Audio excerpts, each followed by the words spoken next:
a massive 23-foot doorway carved with laser precision into the side of a solid mountain. A gateway so perfectly symmetrical it rivals modern engineering. But there is one terrifying problem. It opens to absolutely nothing. For decades, mainstream scholars have looked at these impossible stone structures and simply called them false doors. They want you to believe that primitive humans spent centuries using crude copper tools to build useless, dead-end monuments just so the spirits of the dead could pass through. But what most people don't know is the staggering reality hiding right in front of our eyes. What if these massive stone gates scattered across Peru, Egypt, and the Middle East were never meant for ghosts? The shocking truth is that we are looking at the holy grail of ancient technology, a physical remnant of a civilization that broke the very laws of physics as we know them today. The Anunnaki didn't travel across the solar system in slow, primitive rocket ships to mine our gold. They built a planetary-scale teleportation network, a cosmic transit system utilizing the Earth's electromagnetic ley lines, acoustic frequencies, and superconductive monoatomic gold to fold space-time itself. In a single moment, thousands of tons of cargo could vanish from the high Andes and instantly materialize in the deserts of the Middle East. Before we dive deeper, ignite that like button. Tell me in the comments where you are listening from, what time it is there. The visuals are here to add context, but they aren't necessary to follow along. And the most chilling part? The heavy stone chassis of this global grid wasn't destroyed. It is still standing completely intact and secretly humming with latent energy. Today, we are going to expose the true history of humanity and the Anunnaki Stargates. Let's decode the grid. To understand why the Anunnaki would leave behind a global network of megalithic dead-end doors, we first have to understand their ultimate motive. We have to look at the business model of the gods. According to the ancient Sumerian cuneiform tablets, arguably the oldest written records in human history, the Anunnaki did not come to Earth as explorers, and they certainly didn't come here to play tourists. They came here as cosmic miners. They were a civilization facing an extinction-level ecological crisis on their home planet, Nibiru. The ancient texts describe Nibiru's atmosphere as decaying, losing its ability to retain heat and shield the planet from harmful cosmic radiation. Their solution? A planetary-scale geoengineering project. They needed to pulverize gold into a fine, monoatomic white powder and suspend it in their upper atmosphere to create a reflective, metallic heat shield. It is a concept that modern scientists actually propose today to combat our own climate change, using aerosolized reflective particles to bounce solar radiation away from the Earth. The Anunnaki just thought of it hundreds of thousands of years earlier. But there was one massive problem. Nibiru lacked the necessary gold reserves. Earth, however, was practically dripping with it.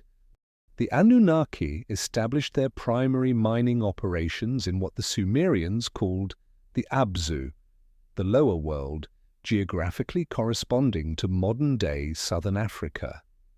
And this isn't just myth. Modern archaeology has uncovered ancient gold mines in Eswatini, formerly Swaziland, and South Africa, such as the Ngwenya mine, that date back over 100,000 years. Mainstream science struggles to explain why primitive hunter-gatherers would need to mine hundreds of thousands of tons of heavy metals. But if you look at it through the Anunnaki framework, the answer is obvious.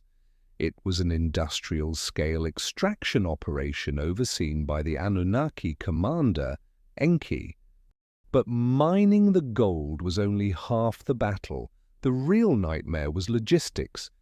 How do you transport millions of tons of ultra-heavy processed gold bullion from the surface of Earth all the way back to Nibiru? If we assume the Anunnaki only used conventional aerospace technology, rocket ships, thrusters, and chemical or even nuclear propulsion, the math simply does not work. According to the Sumerian texts, Nibiru is on a highly elliptical orbit, passing through our inner solar system only once every 3,600 years, a period known as a Shah. If the Anunnaki relied on conventional spacecraft, they would be bound by the crushing limitations of the rocket equation. To lift heavy payloads out of Earth's deep gravitational well requires an astronomical amount of fuel. The weight of the fuel alone drastically reduces the amount of cargo you can carry. Furthermore, the Sumerian epics describe a working class of lesser gods called the Igigi, who were stationed in low Earth orbit and on Mars to act as cosmic stevedores, constantly shuttling cargo between the surface and the motherships. The texts explicitly detail how the Igigi eventually mutinied. Why? Because the work was brutal, relentless, and wildly inefficient, loading heavy metals onto primitive rocket shuttles to blast them into orbit, only to wait for a planetary alignment that happens once every few millennia, is not a viable strategy for a civilization facing imminent atmospheric collapse. They didn't need a fleet of cargo ships. They needed a direct, instantaneous pipeline. They needed a cosmic highway. This is where the Stargate network comes in. To solve the ultimate logistical bottleneck, the Anunnaki abandoned conventional transportation and turned to the manipulation of space-time itself. In modern theoretical physics, we call this an Einstein-Rosen bridge, or a wormhole. A wormhole is essentially a shortcut through the fabric of space and time. Imagine the universe as a flat piece of paper. Earth is a dot on one end, and Nibiru is a dot on the other. A rocket ship has to travel across the entire surface of the paper to get from point A to point B. But if you possess advanced quantum physics, you simply fold the paper in half, bringing the two dots together, and punch a hole straight through. The distance becomes zero. The travel time becomes zero. But punching a hole in the fabric of reality requires an incomprehensible amount of energy. You need massive amounts of negative mass or exotic matter to keep the throat of the wormhole from collapsing in on itself. Where did the Anunnaki get this energy? They didn't bring it with them. They harvested it directly from the Earth. Our planet is essentially a massive, spinning electromagnetic dynamo. Beneath the crust, rivers of molten iron generate a powerful magnetic field. The surface is crisscrossed with natural, invisible rivers of electromagnetic energy, often referred to as telluric currents or ley lines.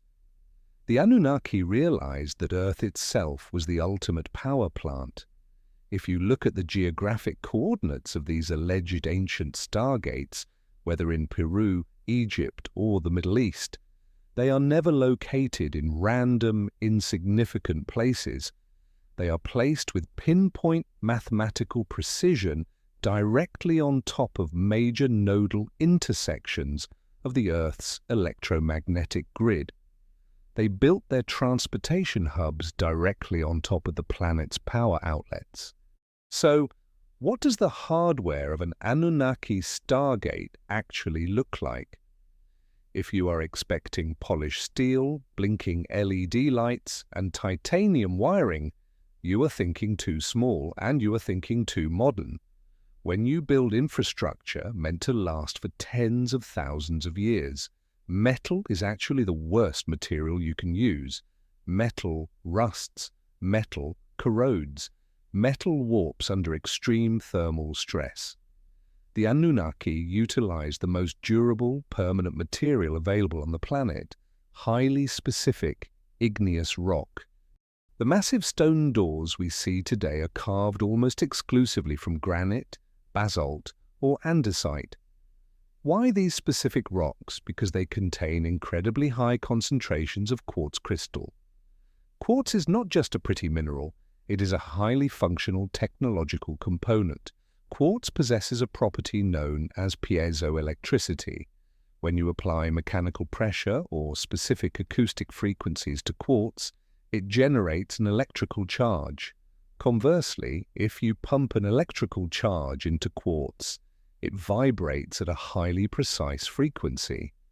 This is the exact same technology we use in modern radios, sonar equipment, and computer microchips, just scaled up to a massive, megalithic level. These solid rock doors were essentially giant crystalline capacitors. They weren't designed to swing open on hinges. The stone frame we see carved into the mountainside was the housing unit, the frame for an event horizon. When observing these sites, you will frequently notice specific geometric anomalies. There are often precise, recessed alcoves, perfectly straight channels, and most importantly, small, circular or rectangular indentations right in the center of the structure. In the context of ancient alien theory, these are the keyholes. But you don't put a brass key into them. These indentations were the docking ports for the Anunnaki's portable power sources or biometric activation devices. Imagine the process. An Anunnaki engineer approaches a massive blank rock face in the Andes. They place a highly advanced crystalline or gold-based device into the central recess. This device acts as a tuning fork, broadcasting a specific acoustic and electromagnetic frequency, a literal password of vibration. The quartz embedded in the surrounding millions of tons of mountain rock begins to resonate. The latent telluric energy surging through the ley line beneath their feet is drawn upward, amplified by the piezoelectric nature of the stone. The area within the stone frame would begin to warp. To an ancient human watching from the bushes, this would look like absolute magic. The air would likely smell heavily of ozone as the atmospheric oxygen ionized. A brilliant, blinding light, perhaps an ethereal blue or violet, would fill the recessed doorway. The air pressure would drop violently, creating a localized sonic boom or the sound of rolling thunder. And then the Anunnaki engineer, or a massive pallet of refined gold, would simply step through the rippling energy field and vanish, instantly rematerializing on a receiving pad thousands or millions of miles away. There are no wires left behind because they didn't need them. They utilized wireless energy transmission, acoustic levitation, and cymatics, the science of using sound to arrange matter. The physical stone structures we are staring at today, the ones that baffle mainstream archaeologists, are just the bare, stripped-down chassis of a massive machine. It's like finding the empty plastic shell of a computer monitor and assuming it was just a strange piece of modern art, simply because the microchips and the power cord are missing. The Anunnaki left the heavy, durable stone framing behind because it was part of the mountain itself. But when they eventually abandoned their mining operations on Earth, they didn't just leave the keys in the ignition. They took the power cores, they took the activation disks, they took the technology that actually triggered the event horizon, leaving humanity with nothing but giant, silent, dead-end doors. But the physical evidence of this network is still there, scattered across the continents, hiding in plain sight. These are not isolated, coincidental monuments. When we look closely at the specific dimensions, the geological choices, and the local legends surrounding these sites, a terrifyingly clear blueprint emerges. The grid is real.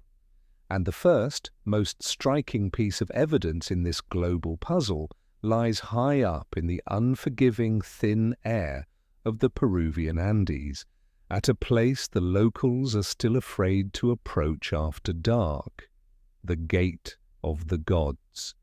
High up in the desolate, freezing altitudes of the Peruvian Andes, near the shores of the world's highest navigable body of water, Lake Titicaca, lies a region bathed in deep mystery and high strangeness. This area is known by the indigenous Aymara and Quechua people as the City of the Gods. And when you walk through this terrain, you immediately understand why.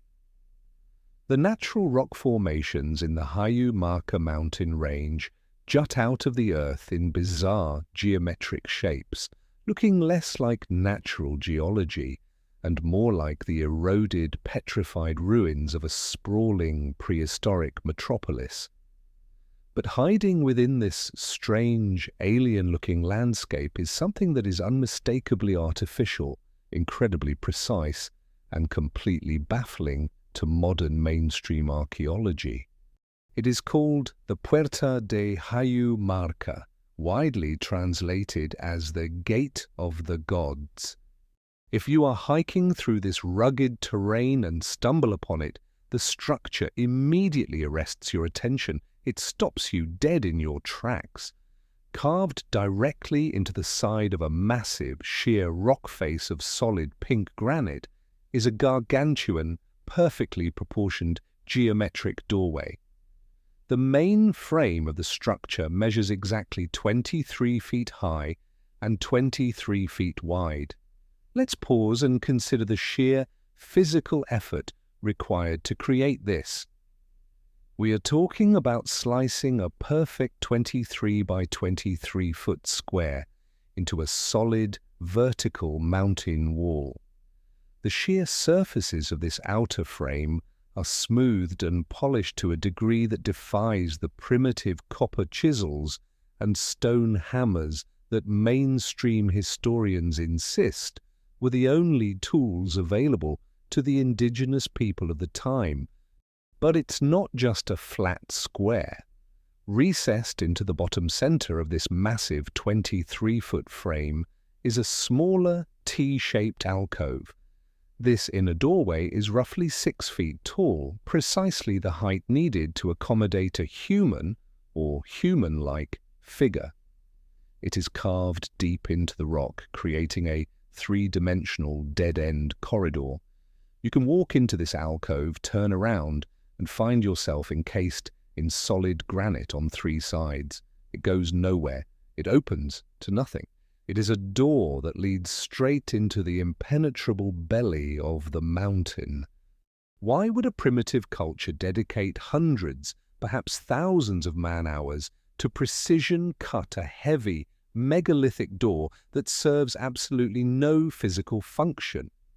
Conventional archaeologists will confidently tell you that it is simply a false door, a symbolic monument built for religious rituals, designed for the spirits of the dead to pass through into the afterlife. But if we look closely at the physical mechanics of the structure, a very different, highly technological picture begins to emerge. Right in the center of the recessed 6-foot alcove, about waist-high, there is a distinct circular depression carved into the rock. It is a small, shallow hole, almost like a localized docking port. In the context of ancient alien theory and the Anunnaki Stargate hypothesis, this is not a decorative blemish, this is the keyhole. But this is not a keyhole designed for a jagged piece of metal to turn a physical tumbler. This is an interface slot. It is a physical receptacle designed to hold an external hardware device, a device that carried the necessary power output, or the specific cryptographic frequency, to trigger the Stargate's dormant machinery. To understand what exactly was plugged into this docking port, we have to look away from the stone for a moment and look at the surviving historical records, specifically the terrifying and bloody era of the Spanish conquest. In the 1530s, the Spanish conquistadors, led by Francisco Pizarro, swept through the Incan Empire like a plague. Their primary objective was simple and ruthless: the total extraction of gold. The Spanish raided temples, tortured priests, and melted down thousands of priceless ancient artifacts into featureless gold ingots to be shipped back to Europe. One of their prime targets was the Coricancha, the legendary Temple of the Sun, located in the Incan capital of Cusco. The Coricancha was said to be completely covered in massive plates of solid gold, a literal shimmering beacon of wealth. As the Spanish forces descended upon Cusco, looting and destroying everything in their path, the Incan high priests initiated a desperate protocol to hide their most sacred and powerful artifacts. According to deeply ingrained local legends, one of these priests, a man named Aramu Muru, was tasked with protecting the most critical object in the entire empire. This object was not a mere statue or a decorative necklace. It was an artifact of immense practical power, purportedly handed down from the gods themselves long before the rise of the Incan civilization. It was called the Golden Sun Disk, or the Key of the Gods of the Seven Rays. The legend explicitly states that Aramu Muru fled Cusco on foot, carrying this Golden Sun Disk, moving stealthily through the high Andes to evade the Spanish patrols. His destination was not a hidden cave or a secret vault. His destination was the Puerta de Hayu Marca. According to the oral traditions passed down by the indigenous shamans, when Aramu Muru finally arrived at the Gate of the Gods, the site was not abandoned. It was heavily guarded by a secretive sect of shamanic priests who understood the true nature of the structure. When Aramu Muru presented the Golden Sun Disk, the Guardians immediately initiated a specific activation sequence. The myth describes the priests performing a ritual, chanting specific rhythmic incantations, what we might understand today as the application of precise acoustic frequencies. Then Aramu Muru stepped into the recessed, 6-foot alcove. He took the Golden Sun Disk and placed it directly into that small circular indentation, the keyhole. What happened next, according to the legend, sounds exactly like a science fiction description of a localized event horizon. The moment the disk clicked into the interface slot, the solid rock of the alcove did not physically swing open. Instead, a brilliant, shimmering light, often described in the lore as a glowing, ethereal blue energy, filled the entire T-shaped recess. The solid stone essentially liquefied into a curtain of radiant electromagnetic energy. Aramu Muru stepped forward, walked directly into the blue light, and completely vanished from the face of the earth. He was never seen again. The blue light dissipated, the gateway powered down, and the stone returned to its dormant, solid state. The Golden Sun Disk was either taken through the portal by Aramu Muru or was quickly removed by the guardian priests and hidden away, forever disabling the gate. If we take this legend and strip away the mystical terminology, we are left with a staggering description of a high-tech biometric security and activation protocol. Let's break down the physical properties of the Golden Sun Disk. In modern electronics, gold is an absolute premium material. It is a highly efficient conductor of electricity. It does not corrode, it does not tarnish, and it is highly malleable. If an advanced civilization like the Anunnaki needed to create a portable hard drive, a quantum storage device, or a high-density power cell that was designed to last for tens of thousands of years in harsh environments without degrading, they would encase it in solid gold. Furthermore, the artifact was referred to as the Key of the Gods of the Seven Rays. In physics, rays are simply a way to describe the electromagnetic spectrum, light, radiation, and frequency. The seven rays likely refer to a highly specific, multi-layered encrypted frequency code. The Golden Sun disk was a literal USB flash drive of the gods. It contained the exact acoustic and electromagnetic operating system required to boot up the Stargate's dormant hardware. When Aramu Muru inserted the gold device into the rock, he was completing an electrical circuit. The acoustic chanting of the priests provided the necessary cymatic vibration, the physical pressure required to activate the massive amounts of quartz crystal embedded within the pink granite of the mountain. Remember, quartz is piezoelectric. Under acoustic pressure, it generates an electrical charge. The gold disc served as the processing unit, taking that raw, latent geological energy, formatting it with the seven rays frequency, and projecting a localized wormhole. The blue light described in the legend is highly consistent with Cherenkov radiation. The eerie blue glow emitted when charged particles pass through a dielectric medium at speeds greater than the phase velocity of light in that medium.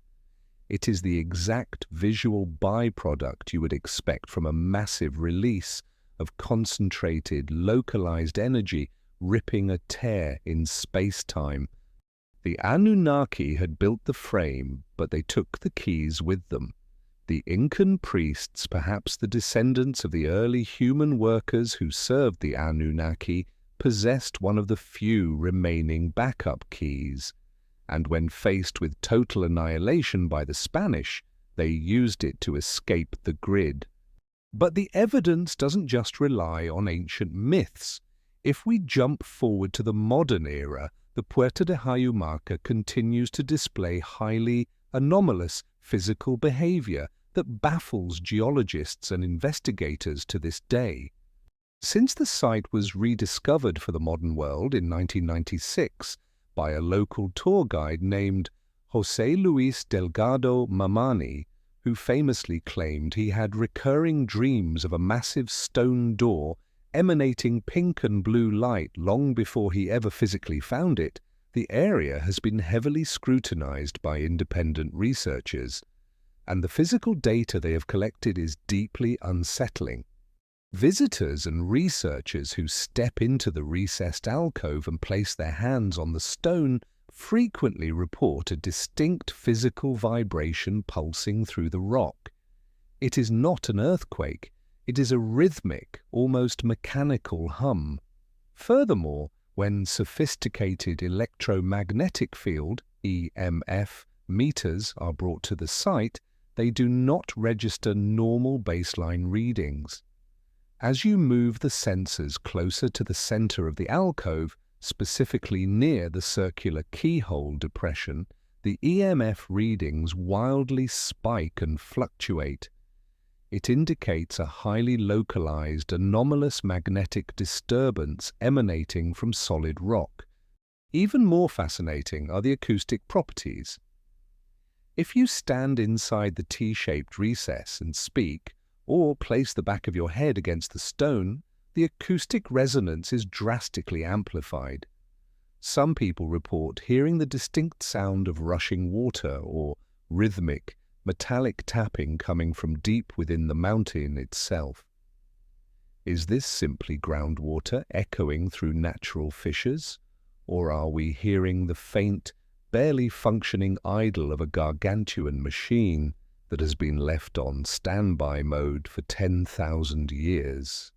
Photographers and videographers at the site also frequently experience severe technical malfunctions.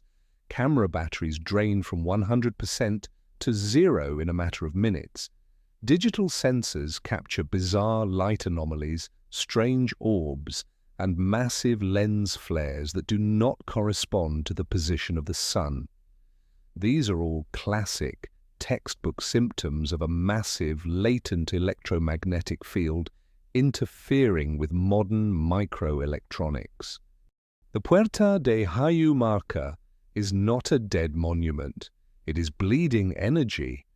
It is a massive granite capacitor that is still connected to the Earth's telluric power grid, simply waiting for the golden sun disk to be plugged back in.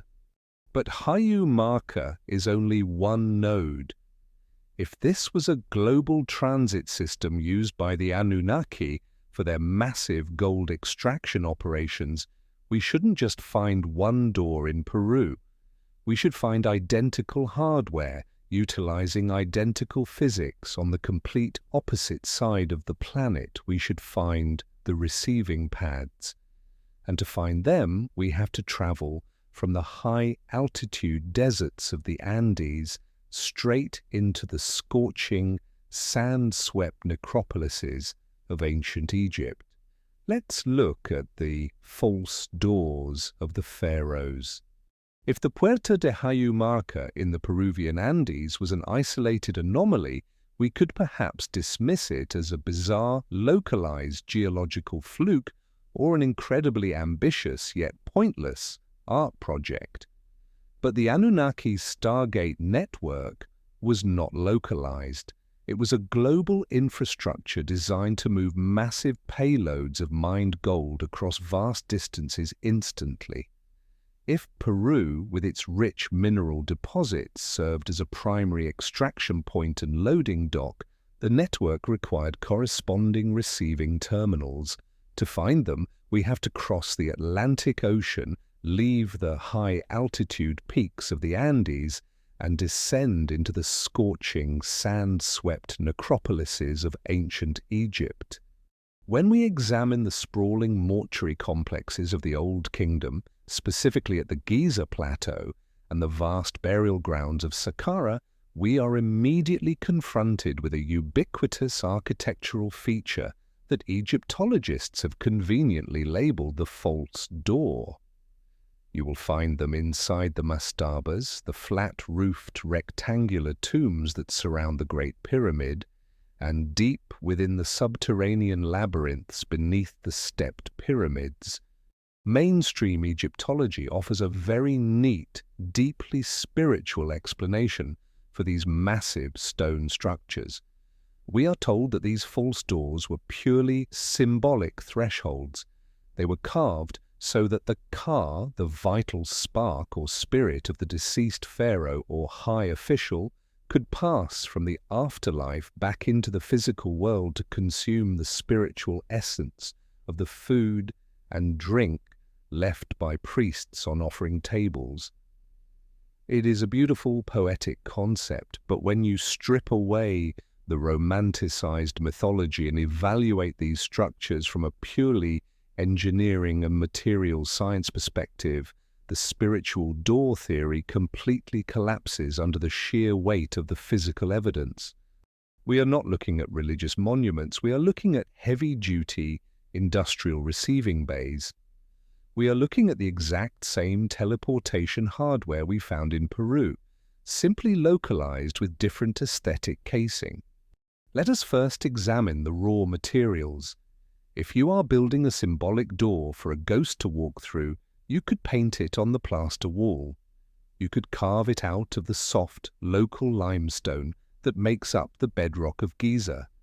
You could build it out of wood, and indeed, thousands of years later, during the Middle and New Kingdoms, the Egyptians did exactly that. But if you look at the oldest, most precisely engineered false doors from the Old Kingdom, the ones that set the blueprint, they are not made of soft limestone or wood. They are overwhelmingly carved from monolithic blocks of Aswan red granite. This is a critical, glaring detail. Aswan is located over 500 miles south of the Giza Plateau. Red granite is one of the densest, most difficult stones to quarry and carve on the face of the Earth. It registers incredibly high on the Mohs scale of mineral hardness. To extract multi-ton blocks of this material, drag them onto barges, float them hundreds of miles down the Nile, offload them, drag them across the desert sands, and then painstakingly carve them into dead-end doorways using primitive copper chisels defies all logistical sanity. Why go through that astronomical exertion for a symbol? The answer lies in the specific geological composition of Aswan red granite. Just like the pink granite of Hayu Marca in Peru, Aswan red granite is exceptionally high in quartz crystal, containing upwards of 20 to 25% quartz by volume. Once again, we see the deliberate, mathematically precise selection of a piezoelectric material. The builders were not choosing the stone for its color, they were choosing it for its conductive and dielectric properties. They needed massive crystalline capacitors capable of handling the astronomical electromagnetic loads required to stabilize an Einstein-Rosen bridge, a wormhole. When you analyze the anatomical structure of an Egyptian false door, the parallels to the Peruvian Stargate are chilling. Despite the addition of hieroglyphics and Egyptian motifs, the core geometric chassis is identical. The false door features a heavy, recessed outer frame that pulls inward, creating a distinct, three-dimensional alcove. It steps back layer by layer, leading the eye, and theoretically, the energy, into a central, narrow slit or niche. This innermost niche is the focal point. It is the exact equivalent of the T-shaped recess at Hayu Marca. It is the localized event horizon. But the Egyptian false doors feature highly specific mechanical additions that give us deeper insight into how this Anunnaki technology actually functioned. At the very top of the central niche, spanning the gap of the doorway, there is almost always a carved, cylindrical shape. Egyptologists refer to this as the drum, and mainstream textbooks will tell you with a straight face that it represents a rolled-up reed mat, a throwback to early, primitive Egyptian homes. Does it make sense to carve a multi-ton slab of piezoelectric granite to commemorate a window blind?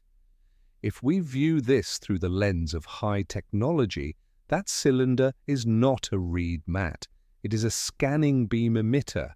It is a cylindrical acoustic transducer or a focal lens designed to project a localized electromagnetic containment field downward, stabilizing the volatile energy of the wormhole within the stone frame.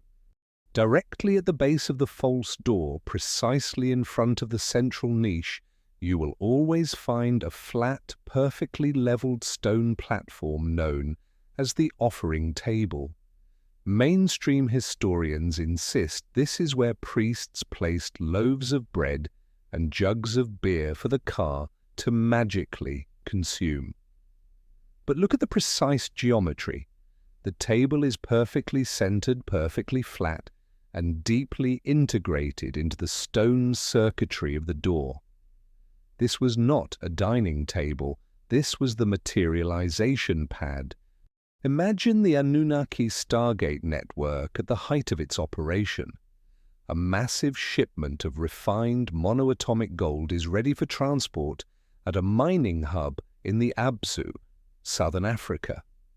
The coordinates are locked in, the frequencies are aligned. Deep inside an underground shielded mastaba in Egypt, the red granite false door begins to vibrate. The quartz crystals sing under the strain of incoming localized space-time distortion. The cylindrical emitter at the top projects a stabilizing containment field.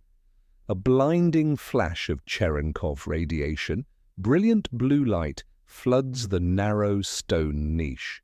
The air cracks with the smell of ozone, and then instantly hundreds of pounds of gold perfectly materialize directly onto the offering table, ready to be moved to the surface by the Igigi workforce. This mechanical theory perfectly explains the extreme locations of these doors. Let's look at Saqqara, specifically the step pyramid of Djoser. The pyramid itself is an engineering marvel, but the real mystery lies beneath it. Carved directly into the solid limestone bedrock beneath Saqqara is an absolutely staggering labyrinth of tunnels, shafts, and galleries stretching for over 3.5 miles. It is a subterranean grid of staggering complexity. Deep within these pitch-black, suffocating tunnels, researchers have found massive false doors. Why put a doorway for a spirit 3 miles deep underground in total darkness? Spirits do not need physical tunnels, but highly volatile, radiation-emitting heavy machinery does. The subterranean labyrinth at Saqqara was an underground, shielded transit hub. The heavy limestone bedrock overhead provided perfect insulation against the intense electromagnetic radiation and microwave leakage produced by the Stargates when they were actively warping space-time. It was the ancient equivalent of placing a nuclear reactor deep underground. We can even see the remnants of the cargo containment systems nearby. Just a short distance from the step pyramid is the Serapeum of Saqqara.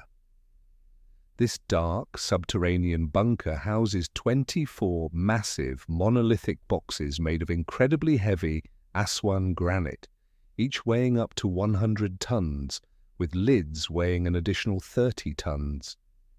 Egyptologists claim these were coffins for sacred Apis bulls, yet no bull mummies were ever found inside the granite boxes. The boxes are perfectly smooth on the inside, carved to optical precision, and feature massive right angles. These were not coffins. They were heavy-duty, radiation-shielded shipping containers. The gold was teleported through the false doors, placed into these massive granite boxes to contain its volatile energy signature, and then prepared for the final ascent to the orbiting Anunnaki motherships. So, where did the car and the religious offerings come from? It is a classic textbook example of a cargo cult.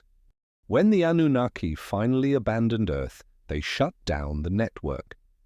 They removed the power cores, the biometric keys, and the central processors. The glowing blue event horizons vanished, leaving behind nothing but cold, silent granite frames. But human beings remembered. The early Egyptians remembered seeing magnificent, powerful beings which they perceived as gods, stepping out of solid rock walls enveloped in brilliant light. They remembered seeing wealth and resources materializing out of thin air onto the stone platforms. Over thousands of years, the mechanical reality of the Stargate faded into religious mythology. The beings of light stepping out of the wall became the Ka, the spiritual essence of the dead. The materialization pad became a table to offer bread and beer to the ghosts in a desperate, futile attempt to appease the gods and make the magic doors work again. Later dynasties, completely misunderstanding the original technology, began cheaply copying the doors in wood and soft limestone, creating thousands of useless replicas that clogged their tombs. But the original Old Kingdom red granite false doors remain. They stand today in the suffocating heat of the Egyptian tombs, heavy, silent, and perfectly engineered.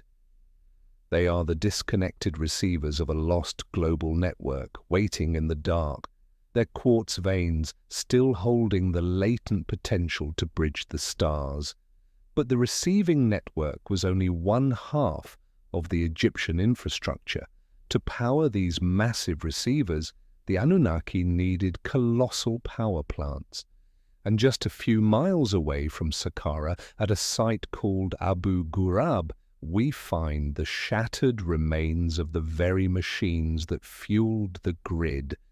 If we accept the premise that the red granite false doors scattered across the subterranean labyrinths of Saqqara and the Giza Plateau were the receiving terminals of a global Anunnaki transit grid, we are immediately faced with a staggering engineering problem.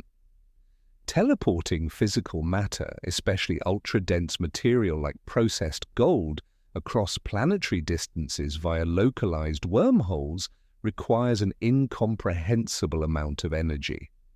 You do not power a localized Einstein-Rosen bridge with a few copper wires and a rudimentary battery.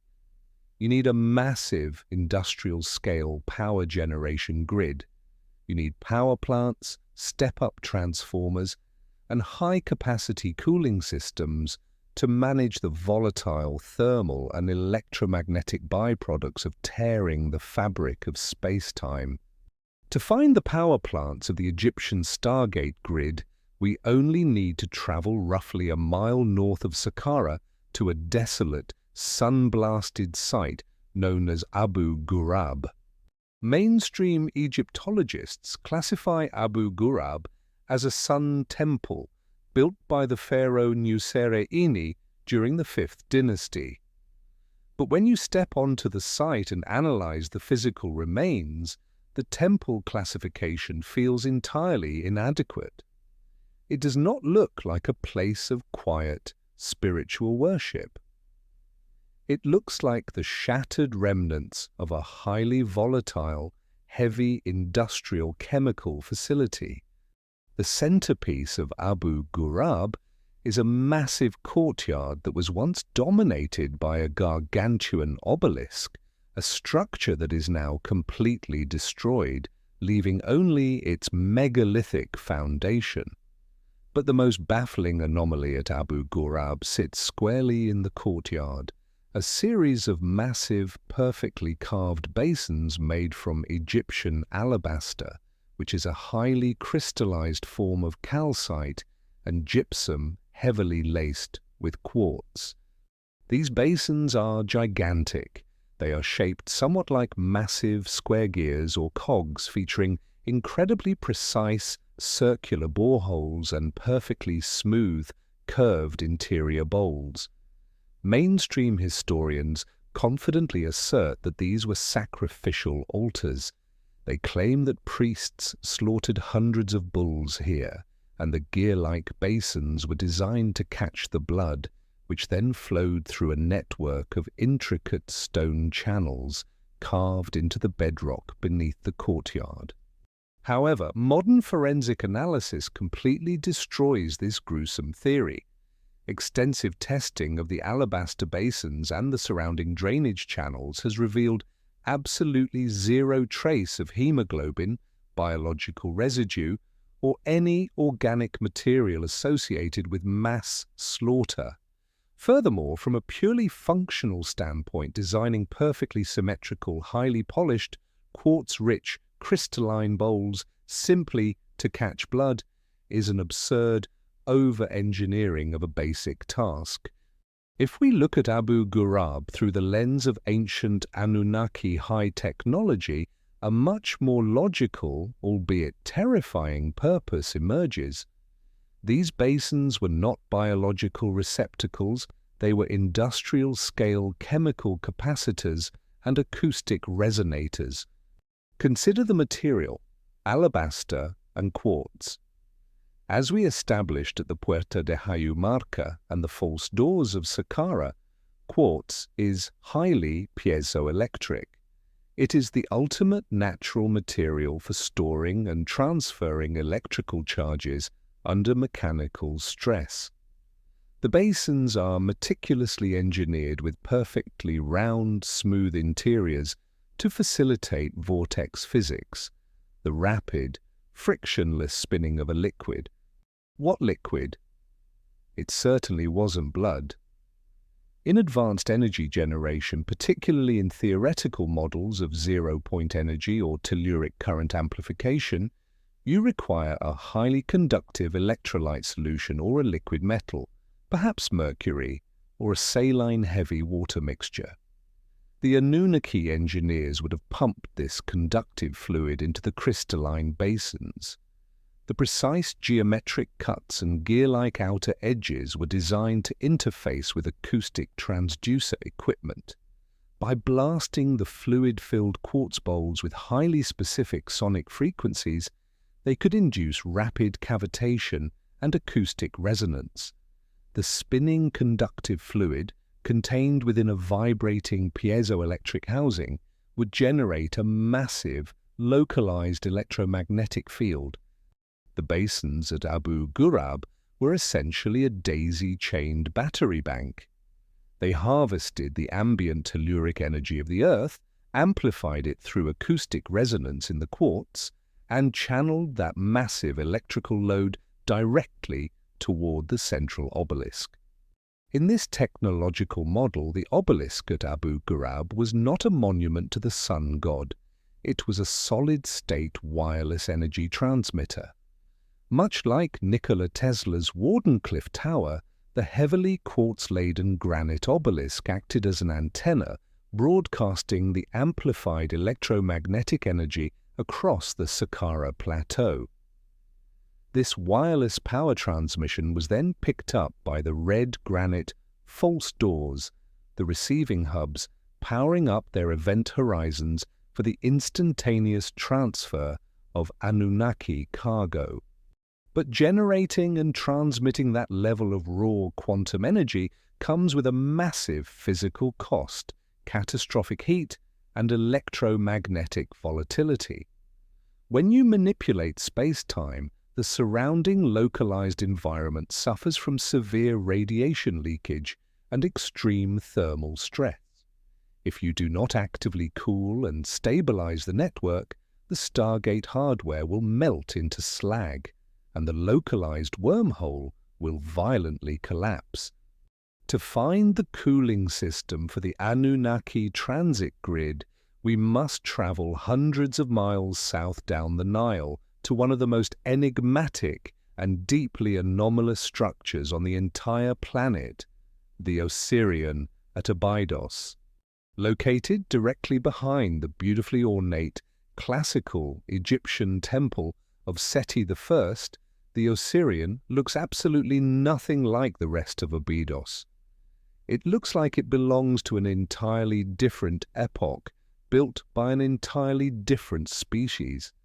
When it was excavated in the early 20th century, archaeologists were stunned to find that it was situated dozens of feet below the foundation level of the Seti temple, intersecting directly with the underground water table. The architecture of the Osirion is brutalist, megalithic, and cyclopean. It consists of massive, monolithic blocks of Aswan red granite, some weighing up to 100 tons each, stacked in a post and lintel design that perfectly mirrors the Valley Temple of the Sphinx at Giza or even Stonehenge in England. Unlike the temple above it, which is covered in millions of intricate hieroglyphs praising the gods, the original granite pillars of the Osirion are completely barren. There are no carvings, there are no religious texts. It is purely functional, stark, and terrifyingly heavy. Mainstream Egyptology claims the Osirion is simply the symbolic tomb of the god Osiris, built by Seti I. They argue the pharaoh intentionally built it to look ancient and rugged to simulate the primordial mound of creation. But once again, the physical evidence betrays the mainstream narrative. Geological weathering on the granite and the sheer impossibility of maneuvering 100-ton blocks into a submerged trench using New Kingdom technology suggests the Osirion is thousands of years older than the Seti temple. Seti I did not build it, he found it, cleared the sand away and built his own temple next to the ancient ruins of the gods. If it is not a symbolic tomb, what is it? Look at the floor plan. The Osirion features a central island of massive paving stones surrounded by a deep, perfectly engineered channel designed to hold water. There are recesses in the floor that look exactly like housing units for heavy machinery. In the context of the Anunnaki Stargate network, the Osirion is a heavy water moderation facility and a thermal dampening station. It is a prehistoric nuclear cooling tower. Water is one of the most efficient insulators against electromagnetic radiation and a highly effective dampener for quantum volatility. By sinking the megalithic granite structure deep underground and intersecting it with the flowing water table of the Nile, the Anunnaki created a massive, self-replenishing cooling pool. The high quartz red granite pillars were designed to ground the excess, dangerous telluric energy produced by the Stargate network, bleeding the lethal radiation out into the surrounding water channels, thereby neutralizing it before it could destroy the surrounding environment. The most compelling piece of physical evidence for the high-tech nature of the Osirion is found on one of the massive central pillars. Here we find the famous flower of life symbol, but it is not the symbol itself that is astonishing, it is how it was applied to the stone. Upon microscopic inspection, researchers have found that the intricate intersecting circles of the flower of life were not carved with a copper chisel. There are no tool marks, there are no stress fractures in the crystalline structure of the granite. The symbol appears to have been literally burned or fused into the atomic structure of the stone. Modern materials engineers suggest that the only way to replicate this effect on Aswan red granite today would be the prolonged application of a highly focused, intense beam of energy like a high-temperature laser. Why would the Anunnaki use a laser to burn a geometric pattern into a cooling tower? Because the flower of life is not just a pretty picture, it is a two-dimensional representation of a three-dimensional cymatic frequency. It is a visual map of acoustic resonance. The burn mark on the pillar was not a decoration, it was a calibration schematic. It was the permanent, unerasable blueprint of the exact vibrational frequency required to harmonize the entire Egyptian power grid. The Anunnaki technicians needed to know the exact geometric alignment of the sound waves required to keep the quartz at Abu Ghurab oscillating in perfect synchronization with the receiving doors at Sakwala, while the Osirion handled the massive thermal exhaust. When we step back and look at these sites not as isolated religious monuments but as interconnected hardware, the terrifying genius of the Anunnaki infrastructure is laid bare. They did not build temples, they built an industrial machine the size of a country. Abu Ghurab generated the acoustic and electromagnetic power. The massive red granite false doors at Saqqara and Giza acted as the localized event horizons, receiving the cargo from the Abzu mines. And the submerged cyclopean depths of the Osirion kept the entire volatile system from overloading and tearing the continent apart. But Egypt and Peru were simply two nodes on a massive planetary circuit board. To move millions of tons of gold efficiently, the Anunnaki required an uninterrupted grid that spanned the globe. They required relays, booster stations, and navigational beacons scattered across every continent. And as we continue to trace the ley lines and track the high quartz megaliths, we find the exact same fingerprints of this impossible technology hiding in the deepest jungles of Asia, the deserts of the Middle East, and the isolated mountain peaks of the Americas. The network was truly global, and its hardware is still quietly humming beneath our feet. If we accept that the high-altitude, quartz-rich mountains of Peru served as the primary loading docks for the Anunnaki gold extraction operations, and the subterranean, heavy water-cooled labyrinths of Egypt acted as the receiving terminals, we must inevitably ask how this massive planetary-scale network was actually navigated. You cannot simply blast a hole through the fabric of space-time without a meticulously precise set of coordinates. A wormhole without navigation is just a cosmic wood chipper. To safely route billions of tons of ultra-dense matter and personnel across the globe, the Anunnaki required a localized routing system. They needed navigational beacons, switchboards, and physical coordinate input terminals. To find the hardware responsible for routing this staggering transit grid, we have to leave the massive megaliths of the Americas and Africa and trace the invisible electromagnetic ley lines straight into the dense, suffocating jungles of South Asia, and then across to the arid, sun-blasted deserts of the Middle East. Let us begin in the deep, tropical canopy of Sri Lanka, specifically within the sacred, ancient city of Anuradhapura. Tucked away within this sprawling archaeological complex is a secluded, heavily guarded park known as Ranmasu Uyana, historically translated as the Goldfish Park. Mainstream historians describe this area as a primitive pleasure garden built for ancient Sri Lankan royalty to bathe and relax. But when you bypass the restored brick pathways and examine the raw, original bedrock of the site, a deeply unsettling, highly technological reality is exposed. Carved directly onto the sheer, flat face of a massive, solid granite boulder is one of the most anomalous and fiercely debated artifacts on the entire planet.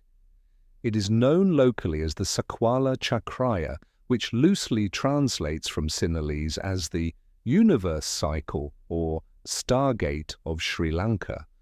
If you ask a conventional archaeologist what this carving is, they will confidently state that it is simply an early, crude, cosmological map of the world according to ancient Buddhist philosophy. But look at the physical geometry of the carving. Look at the rigid, unforgiving mathematics displayed on the stone. It does not depict a spiritual journey, nor does it look like any known map of Earth. It looks exactly like a modern, highly complex electronic circuit board. It looks like a mechanical interface. It is a literal dashboard carved into solid rock. The Sakwala Chakraya is a perfect circle, measuring exactly 6 feet in diameter, remarkably similar to the dimensions of the recessed alcove we found thousands of miles away at the Puerta de Hayu Marca in Peru. The carving is divided by heavily incised, mathematically perfect concentric rings. Between these rings are incredibly precise parallel dividing lines, creating a series of enclosed geometric cells. Inside these cells are a series of distinct, repetitive symbols. Mainstream scholars claim these symbols represent marine life, turtles, fish, and seahorses, meant to symbolize the oceans of the world. But if we view this artifact through the lens of ancient Anunnaki Stargate technology, we are not looking at fish. We are looking at binary code. We are looking at a hard-coded physical input matrix. In aerospace engineering and modern astrophysics, when plotting a course through 3-dimensional space, you do not use pictures of the ground. You use celestial navigation. You use the exact positioning of specific constellations and stellar phenomena as your anchor points.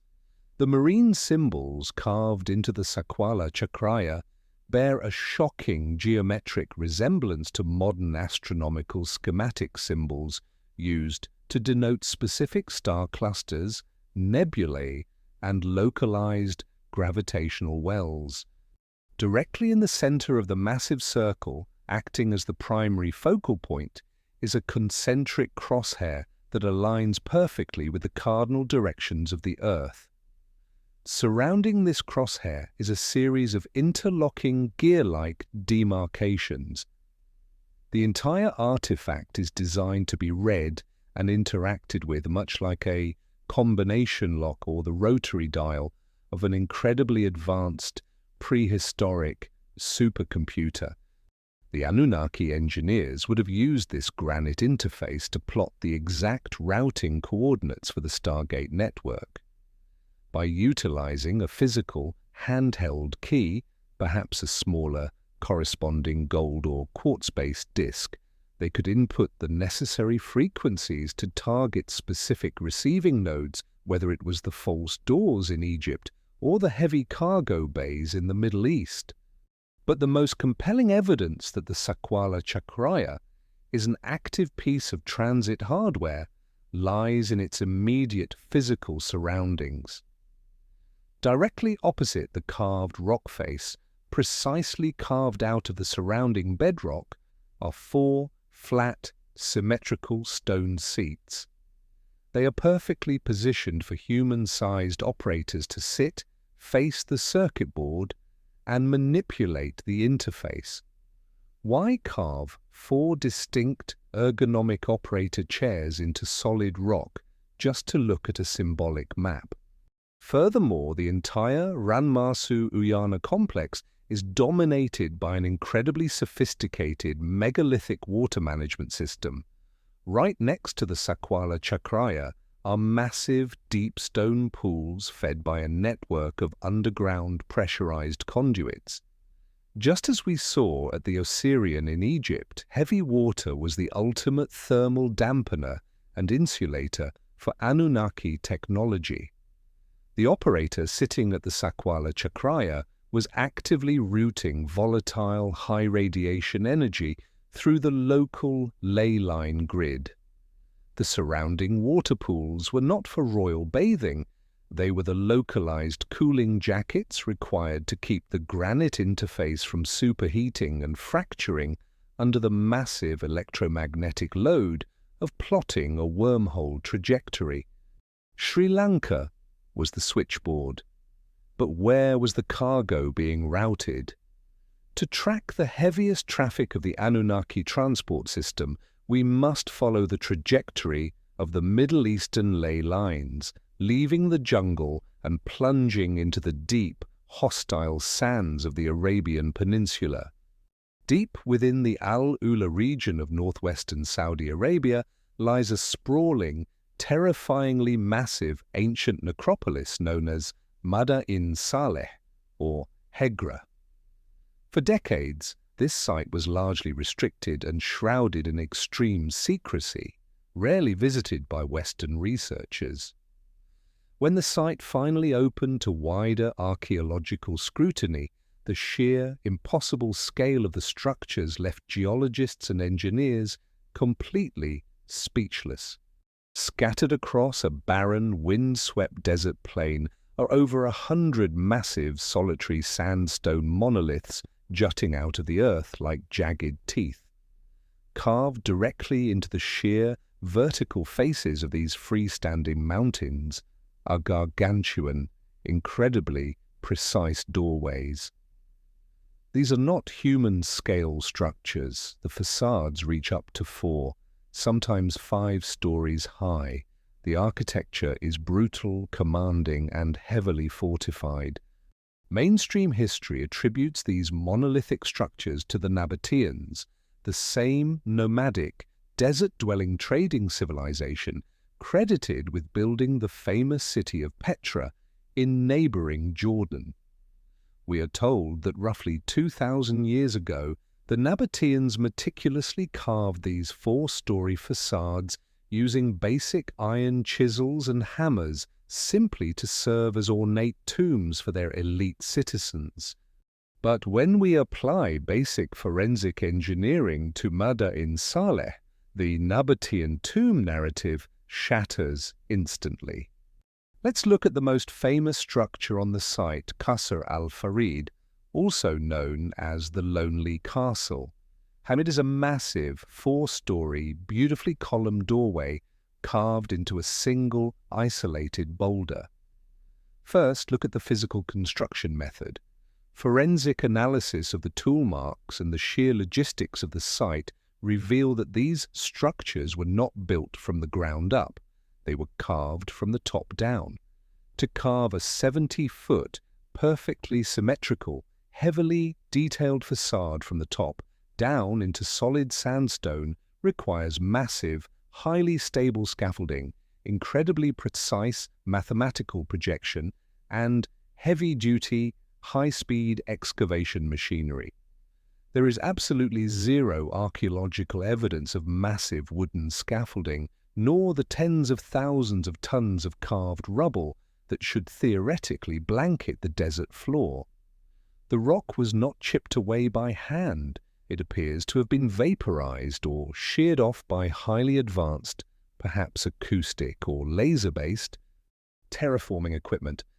Second, let us examine the core function, the doors themselves. The immense facades frame massive, deeply recessed doorways. When you approach these towering gates and step through the threshold, expecting to find sprawling, ornate burial chambers fitting for a desert king, you are met with a jarring, deeply confusing reality. The interiors of these structures are practically empty. They consist of relatively small, completely unadorned, roughly hewn square chambers. They are aggressively utilitarian. There are no grand sarcophagi, there are no elaborate wall paintings, there are no sprawling tunnels. It is a massive, highly engineered, awe-inspiring, multi-story entrance that leads to a tiny, barren, dead-end stone box. Why would the Nabateans expend 99% of their industrial effort to carve a towering, 70-foot-tall architectural masterpiece on the outside, only to leave the actual burial chamber on the inside looking like a rough, unfinished storage closet? It makes zero sense unless the interior chamber was never meant to be a tomb. In the framework of the Anunnaki Transit Network, Mada'in Saleh is not a graveyard. It is a heavy-duty, high-capacity staging area and cargo routing hub. Consider the geology of the Arabian Shield. The entire region sits on top of a massive, highly active volcanic and tectonic fault system. Just miles away from Mada'in Saleh are the massive, black, basaltic lava fields of Harat Khaybar. Basalt, like granite, is heavily concentrated with iron and quartz, making it highly magnetic and an excellent conductor of telluric currents. Mada'in Saleh sits directly atop a massive, natural electromagnetic superhighway. The towering sandstone facades of Qasr al-Farid and the surrounding tombs were not artistic statements. They were massive, physical housing units for heavy Stargate receivers. The gigantic, stepped architecture at the very top of the facades, often referred to by archaeologists as crow steps, were not decorative crowns. In acoustic physics, these specific, mathematically stepped geometric patterns act as massive sonic diffusers. When a Stargate activates, the sudden displacement of air and the rush of atmospheric pressure creates a localized sonic boom. The crow steps were designed to break up and diffuse the massive acoustic shock waves generated by the instantaneous materialization of hundreds of tons of cargo, preventing the fragile sandstone from vibrating itself to pieces. The barren, square chambers inside were exactly what they looked like: heavy cargo materialization bays. The Anunnaki routed massive shipments of gold from the African Abzu using the Sakwala Chakraya switchboard in Sri Lanka to lock in the coordinates, and fired the payload directly into the shielded stone chambers of Mada'in Saleh.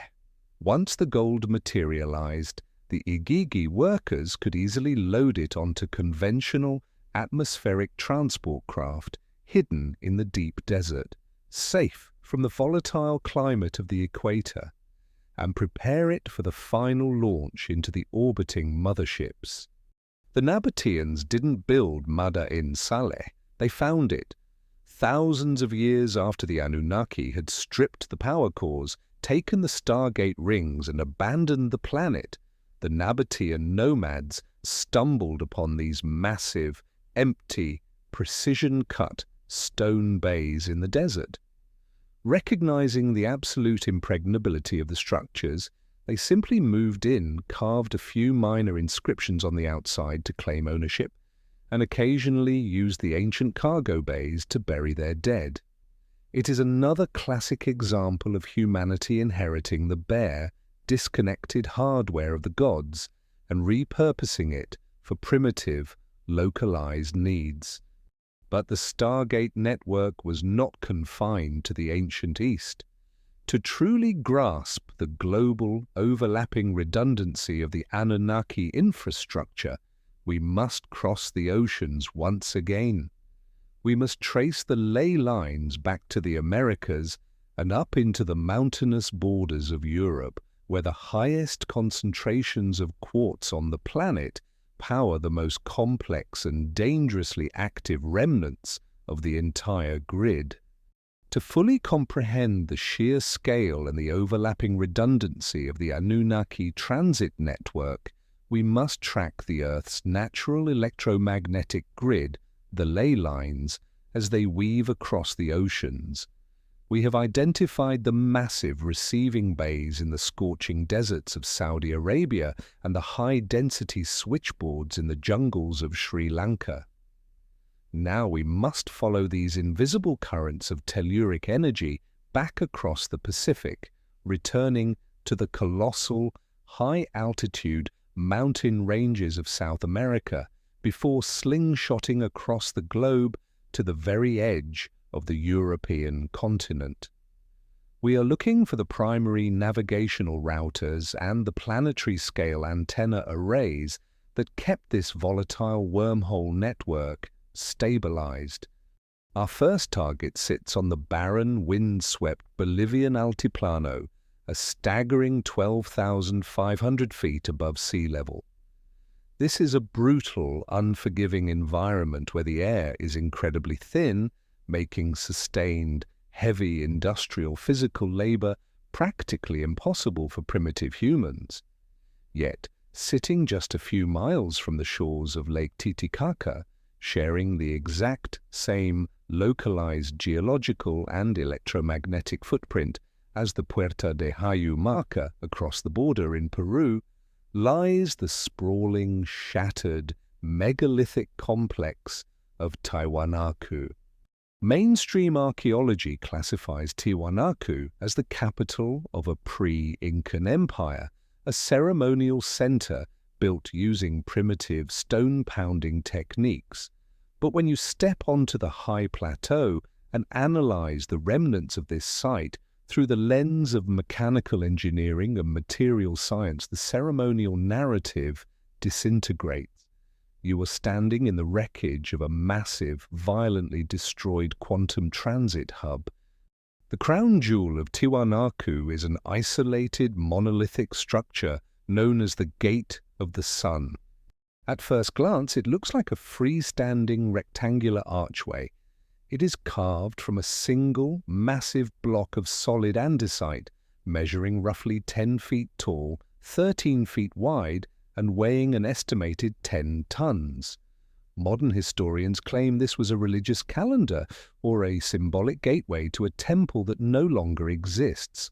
But let us apply the exact same physical criteria we used on the Egyptian false doors and the Peruvian stargates. First, consider the material. Andesite. Andesite is an extrusive volcanic rock that registers incredibly high on the Mohs scale of mineral hardness. It is exceptionally difficult to quarry, let alone carve with precision, without the use of diamond-tipped or tungsten carbide tools. But more importantly, andesite is heavily seeded with quartz, hornblende, and plagioclase feldspar. Just like the Aswan red granite and the pink granite of Hayu Marca, the andesite of the Gate of the Sun is highly piezoelectric. It is a massive solid-state semiconductor.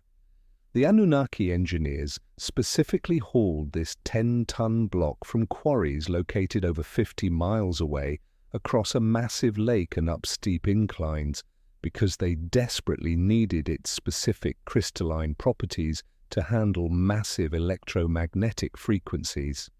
Look at the physical geometry of the gate. It is not just an empty arch. The upper half of the monolith is covered in an incredibly complex, highly mathematical bas-relief carving. In the center stands a figure that archaeologists call Viracocha, the weeping creator god. He is depicted holding two vertical staffs, but if you look closely at the staffs, they do not look like wood or ceremonial scepters. The bottoms are shaped like massive, heavy-duty electrical plugs, and the tops feature geometric, bifurcated designs that look exactly like the branching nodes of high-voltage plasma conduits. Viracocha is not crying. The tears on his face are actually geometric lines extending outward, highly reminiscent of acoustic or electromagnetic wave propagation. Surrounding this central operator figure is a rigid, mathematical matrix of 48 winged effigies, 32 facing inward and 16 facing outward. Mainstream science calls this a calendar. But a calendar for what? The mathematics do not perfectly align with a standard solar year. In the context of the Stargate network, the frieze on the Gate of the Sun is not a calendar. It is a permanent, hard-coded transit schedule and coordinate matrix. The Anunnaki operated on a planetary cycle governed by the orbit of their home planet, Nibiru, a period the Sumerians called a Shah, lasting 3,600 Earth years. The 48 winged figures on the Gate of the Sun represent the specific astronomical alignments and frequency codes required to sync the localized Earth gate with the orbital trajectory of the Anunnaki motherships or receiving nodes on the other side of the solar system. It is a heavily encrypted stone-carved routing table, but the Gate of the Sun did not operate in isolation. It was part of a much larger, heavily industrialized machine complex. Just a few hundred yards southwest of the gate lies the most baffling, highly machined archaeological site on the planet, Puma Punku.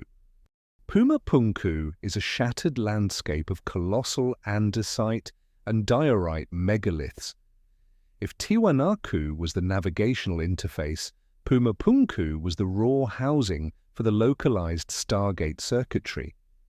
The site is famous for its H-blocks, massive, perfectly carved geometric stones that look like pieces of a giant prehistoric Lego set. Forensic engineers who have examined these blocks are routinely left speechless. The H-blocks feature right angles of absolute laser-like precision. They contain deeply drilled blind holes of varying depths that serve absolutely no architectural purpose in primitive stone masonry. Furthermore, these blocks are deeply grooved and channeled, designed to interlock perfectly with one another without the use of mortar. We are looking at modular, mass-produced hardware components. The H-blocks were designed to house heavy, highly volatile energy conduits. The deep grooves and blind holes were likely the running tracks for liquid metals, like mercury or conductive gold cabling, used to power the localized wormhole event horizon. But the most terrifying aspect of Puma Punku and Tiwanaku is how the site looks today. It is entirely destroyed.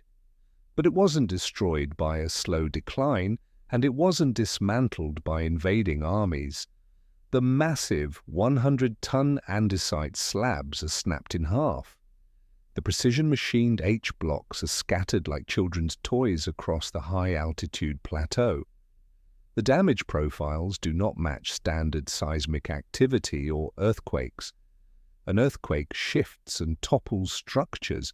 It does not pick up a 50-ton block of diorite and throw it 30 yards, snapping it violently in the middle. The destruction at Puma Punku looks exactly like a localized, high-yield explosive event that detonated from the inside out. When the Anunnaki evacuated the planet, did they intentionally sabotage their primary South American transit hub to prevent early humanity from accessing the network?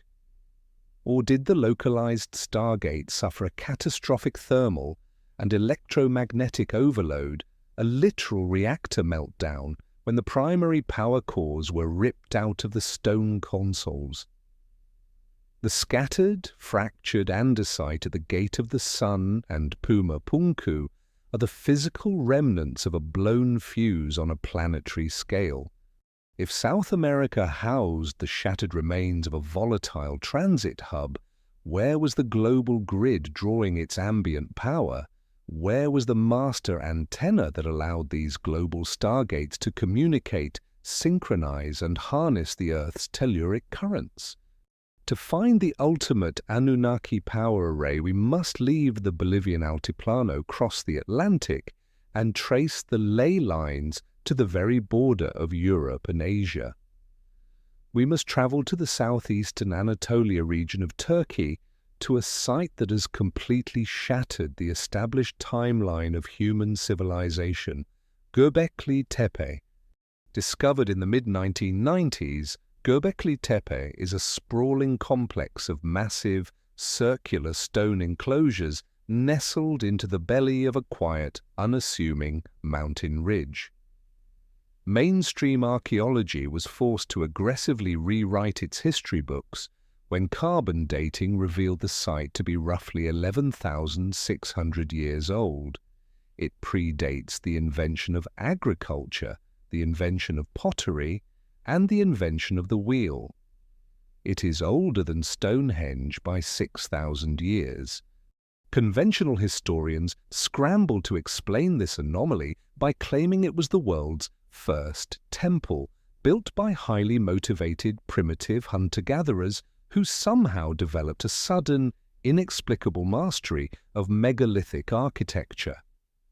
But when you analyze the geography, the material, and the precise geometry of Göbekli Tepe, you realize it is not a primitive temple. It is a planetary-scale, acoustic, and telluric antenna farm. First, look at the geographical positioning. Göbekli Tepe sits directly on top of the East Anatolian fault line. It is one of the most geologically and tectonically active regions on the entire planet.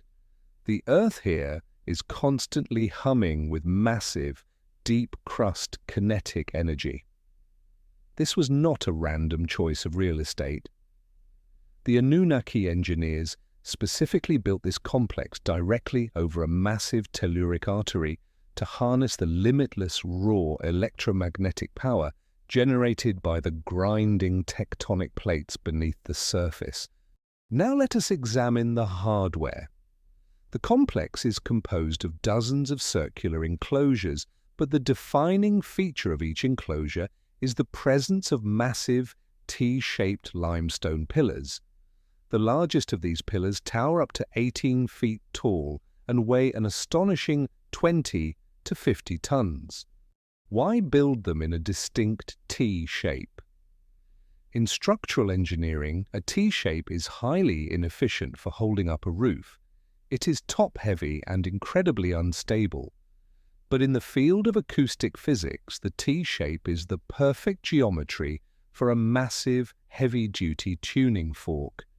The limestone used to carve these monolithic pillars is heavily crystalline.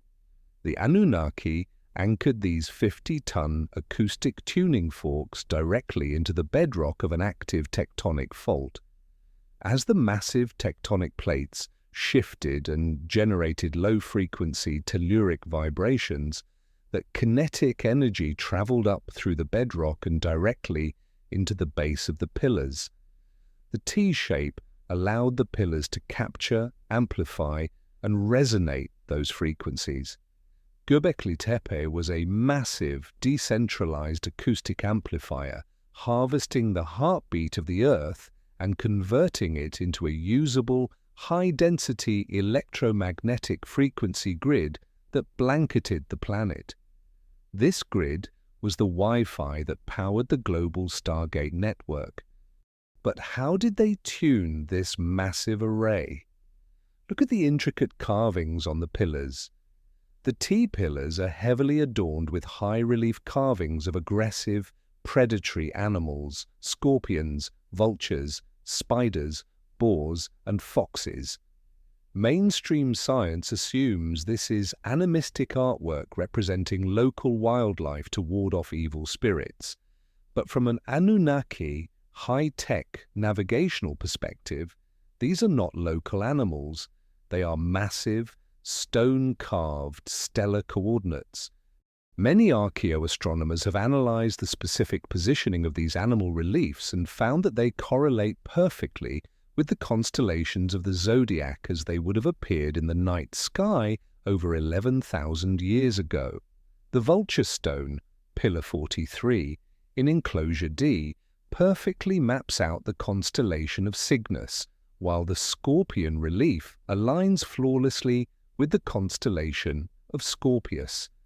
The Anunnaki were using the circular enclosures of Göbekli Tepe as massive, open-air astronomical observatories and routing stations. By aligning the acoustic resonance of specific T-pillars with the orbital trajectories of specific star systems, they could essentially dial in the required frequencies. They were harmonizing the Earth's telluric energy with the cosmic microwave background radiation, creating a stabilized, navigable pathway for the wormholes opening in Peru, Egypt, and Saudi Arabia. But the most compelling and terrifying piece of physical evidence regarding Göbekli Tepe is not how it was built, it is how it ended. Unlike Tiwanaku, which was violently blown apart, or the Egyptian false doors, which were simply abandoned, Göbekli Tepe was meticulously, intentionally buried. Sometime around 8000 BC, an unimaginable amount of physical labor was expended to completely entomb the entire megalithic complex under thousands of tons of dirt, gravel, and refuse. They created an artificial mountain directly over the active antenna array. Why would anyone dedicate decades of backbreaking labor to bury their most magnificent sacred temple? You wouldn't. But if you are a civilization abandoning an industrial outpost and you are leaving behind a massive, highly active, acoustically resonating telluric power plant built directly over a tectonic fault line, you cannot simply walk away. If left unmonitored and active, the T-pillars would continue to harvest and amplify the Earth's energy. The frequencies could escalate wildly out of control, causing massive, localized electromagnetic disturbances, weather manipulation, or catastrophic seismic ruptures along the Anatolian fault. The Anunnaki didn't bury Göbekli Tepe to hide a religious site from human eyes. They buried it to safely decommission a highly dangerous planet-scale power grid. The millions of tons of earth and gravel acted as an acoustic dampener, effectively silencing the megalithic tuning forks and shutting down the massive telluric antenna before it could tear the region apart. With the South American transit hub shattered and the European antenna array buried beneath a mountain of dirt, the massive global Stargate network went completely dark. But the localized energy signatures never truly faded. The hardware is dead, but the invisible rivers of telluric current that powered them are still flowing. And in a few specific, highly anomalous locations on the planet, the fabric of space-time remains deeply scarred, actively leaking energy and bending the laws of modern physics. We must now turn our attention to the active time slips and the geographic anomalies that still plague the grid today. When a conventional, modern power grid suffers a catastrophic failure, the consequences are immediate and entirely physical. Wires snap, transformers detonate, and the lights go out. The system simply dies. But what happens when a planetary-scale, quantum-entangled transportation network, a grid designed to artificially manipulate gravity, fold space-time, and project localized wormholes, is suddenly and violently ripped offline? When the Anunnaki evacuated Earth, destroying key routing nodes like Tiwanaku and burying the massive acoustic antennas at Göbekli Tepe, they severed the hardware. But you cannot simply turn off the underlying power source. The network was fundamentally hardwired into the Earth's natural electromagnetic dynamo. The massive, invisible rivers of telluric current, the ley lines, are still flowing. The energy is still surging through the subterranean quartz veins, blindly searching for receivers that no longer exist. The terrifying reality of the Anunnaki Stargate network is that it left behind quantum scars. In specific, highly localized geographic regions where the grid's most massive junction boxes once operated, the fabric of reality has been permanently stretched and fractured. These areas are not just archaeological sites, they are active, bleeding time rifts.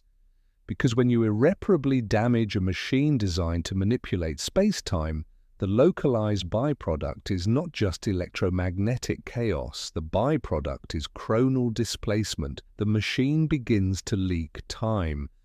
To observe this physics-breaking phenomenon in real time, we must travel to two of the most isolated, highly magnetized, and deeply anomalous mountains on the planet, situated on completely opposite sides of the globe: Mount Kailash in the remote Tibetan Himalayas, and Mount Shasta in the Cascade Range of Northern California. Let us first examine the suffocating high-altitude desolation of Mount Kailash. Situated in the remote Trans-Himalaya of Tibet, Kailash is universally revered as one of the most sacred peaks in the world, central to Hinduism, Buddhism, Jainism, and the ancient Bon religion. But setting aside theology, the pure physical geometry of the mountain is deeply unsettling. In a mountain range characterized by jagged, chaotic, and irregular peaks, Mount Kailash stands out like a synthetic anomaly. It is a massive, incredibly symmetrical, four-sided black pyramid of solid rock, perfectly aligned with the cardinal points of the compass. The horizontal striations layering its sheer cliff faces look less like natural geological sedimentary deposits and more like the cyclopean, weathered stone blocks of a prehistoric skyscraper. For decades, Russian and Chinese geologists, alongside independent researchers like Dr. Ernst Muldashev, have proposed a staggering hypothesis. Mount Kailash is not a natural mountain. It is the largest artificial or heavily terraformed pyramid on Earth, built around a naturally occurring, massive quartz core. It was the central planetary-scale power regulator for the Anunnaki Stargate network, and the physical data emanating from the region perfectly supports the theory of a damaged, leaking quantum reactor. First, consider the aggressive electromagnetic volatility. Modern satellite mapping systems routinely experience severe data corruption when attempting to scan the airspace directly above Kailash. High-altitude navigation equipment malfunctions. Compasses at the base of the mountain do not simply drift, they spin erratically or lock onto artificial magnetic norths that shift by the hour. This is the exact signature of a massive, subterranean, localized magnetic flux, a raw, uncontained electromagnetic field radiating from a damaged crystalline power core deep within the mountain's bedrock. But the most terrifying anomaly at Mount Kailash is not magnetic, it is biological and temporal. There is a strictly enforced ban on climbing Mount Kailash, publicly attributed to religious respect. However, the darker, classified reality involves the horrific physiological effects experienced by those who have attempted to breach the summit. According to widely circulated reports from Soviet-era scientific expeditions in the 1980s and 1990s, teams that ventured too high up the slopes of Kailash encountered a phenomenon known as localized rapid cellular aging. Researchers reported that within a span of just 12 hours on the upper slopes, their hair and fingernails grew at a rate equivalent to 2 full weeks. They experienced sudden, inexplicable physical exhaustion, accelerated joint degradation, and the rapid onset of premature aging. Several climbers who allegedly pushed past the invisible perimeter died of mysterious, accelerated cellular breakdown shortly after descending. Mainstream science attempts to dismiss this as high-altitude sickness or extreme hypoxia, but hypoxia does not accelerate cellular mitosis. Hypoxia does not make your fingernails grow an inch in a day. If we apply the physics of an Anunnaki Stargate, the explanation is horrifyingly clear. According to Albert Einstein's theory of general relativity, gravity affects time. Time moves slower in stronger gravitational fields. To open an Einstein-Rosen bridge, a wormhole, the Anunnaki machinery had to generate an astronomically dense, localized gravitational singularity. When the network was shattered, the central core at Kailash did not simply power down, it cracked. What we are witnessing on the slopes of Mount Kailash is raw, uncontained coronal radiation. It is a localized time dilation field. The mountain is actively leaking tachyon particles and distorting the local temporal mechanics. If you step into the invisible boundary of this fractured energy field, your physical biology remains grounded in Earth's gravity, but your cellular clock is accelerated by the leaking quantum energy. The Anunnaki transit hub is broken, and it is bleeding time into the thin Himalayan air. But Mount Kailash is not the only bleeding node. If we trace the primary telluric superhighway across the Pacific Ocean, we find its direct counterbalance, a secondary Anunnaki receiving and cooling node that is still idling in the deep crust of North America. We arrive at the towering, snow-capped stratovolcano of Mount Shasta in Northern California. Mount Shasta is an active volcano part of the Cascade Volcanic Arc. From a geological standpoint, it is a massive pressure valve for the tectonic friction of the Pacific Ring of Fire. The magma beneath Shasta is heavily saturated with silica and quartz. Just as we saw at the Osirion in Egypt, where heavy water and granite were used to cool the Stargate reactors, the Anunnaki utilized the deep, subterranean magma chambers of Mount Shasta as a massive geothermal heat sink for their North American transit operations. While Kailash acts as a broken, rapidly aging time rift, Mount Shasta exhibits a completely different, yet equally baffling set of localized quantum anomalies. Shasta is infamous for a phenomenon often referred to as missing time and spatial displacement. Every year, highly experienced hikers, hunters, and wilderness experts vanish without a trace on the slopes of Mount Shasta, only to reappear miles away, days later, with absolutely no memory of what happened to them. In many of these heavily documented cases, the victims report that they felt as though only a few minutes had passed. Their watches stop. Their GPS devices freeze on a single coordinate. Unlike the rapid aging of Kailash, Mount Shasta is generating localized pockets of chronopause, areas where time essentially stands still or skips forward. This suggests that the subterranean Anunnaki hardware beneath Shasta was not violently destroyed like Puma Punku or fractured like Kailash. Instead, it was put into a perpetual standby mode. The Stargate machinery deep within the mountain is still drawing a baseline current of telluric energy from the volcanic magma, struggling to maintain a dormant event horizon. Occasionally, the natural tectonic pressure of the volcano causes a spike in the quartz-rich magma, triggering a momentary accidental surge in the Anunnaki circuitry. When a hiker unwittingly walks over a subterranean ley line intersection during one of these power surges, they step into a localized bubble of warped space-time. They are temporarily detached from the standard flow of chronal physics. 3 days pass for the rescue teams searching the mountain, but for the hiker trapped inside the idling electromagnetic bubble, only 3 minutes have elapsed. The physical evidence of this idling machinery is visible in the sky directly above the mountain. Mount Shasta is globally famous for the constant formation of massive, perfectly symmetrical lenticular clouds that hover over its peak. Meteorologists will assure you that these are standard orographic clouds formed by high winds forced up and over the mountain's topography.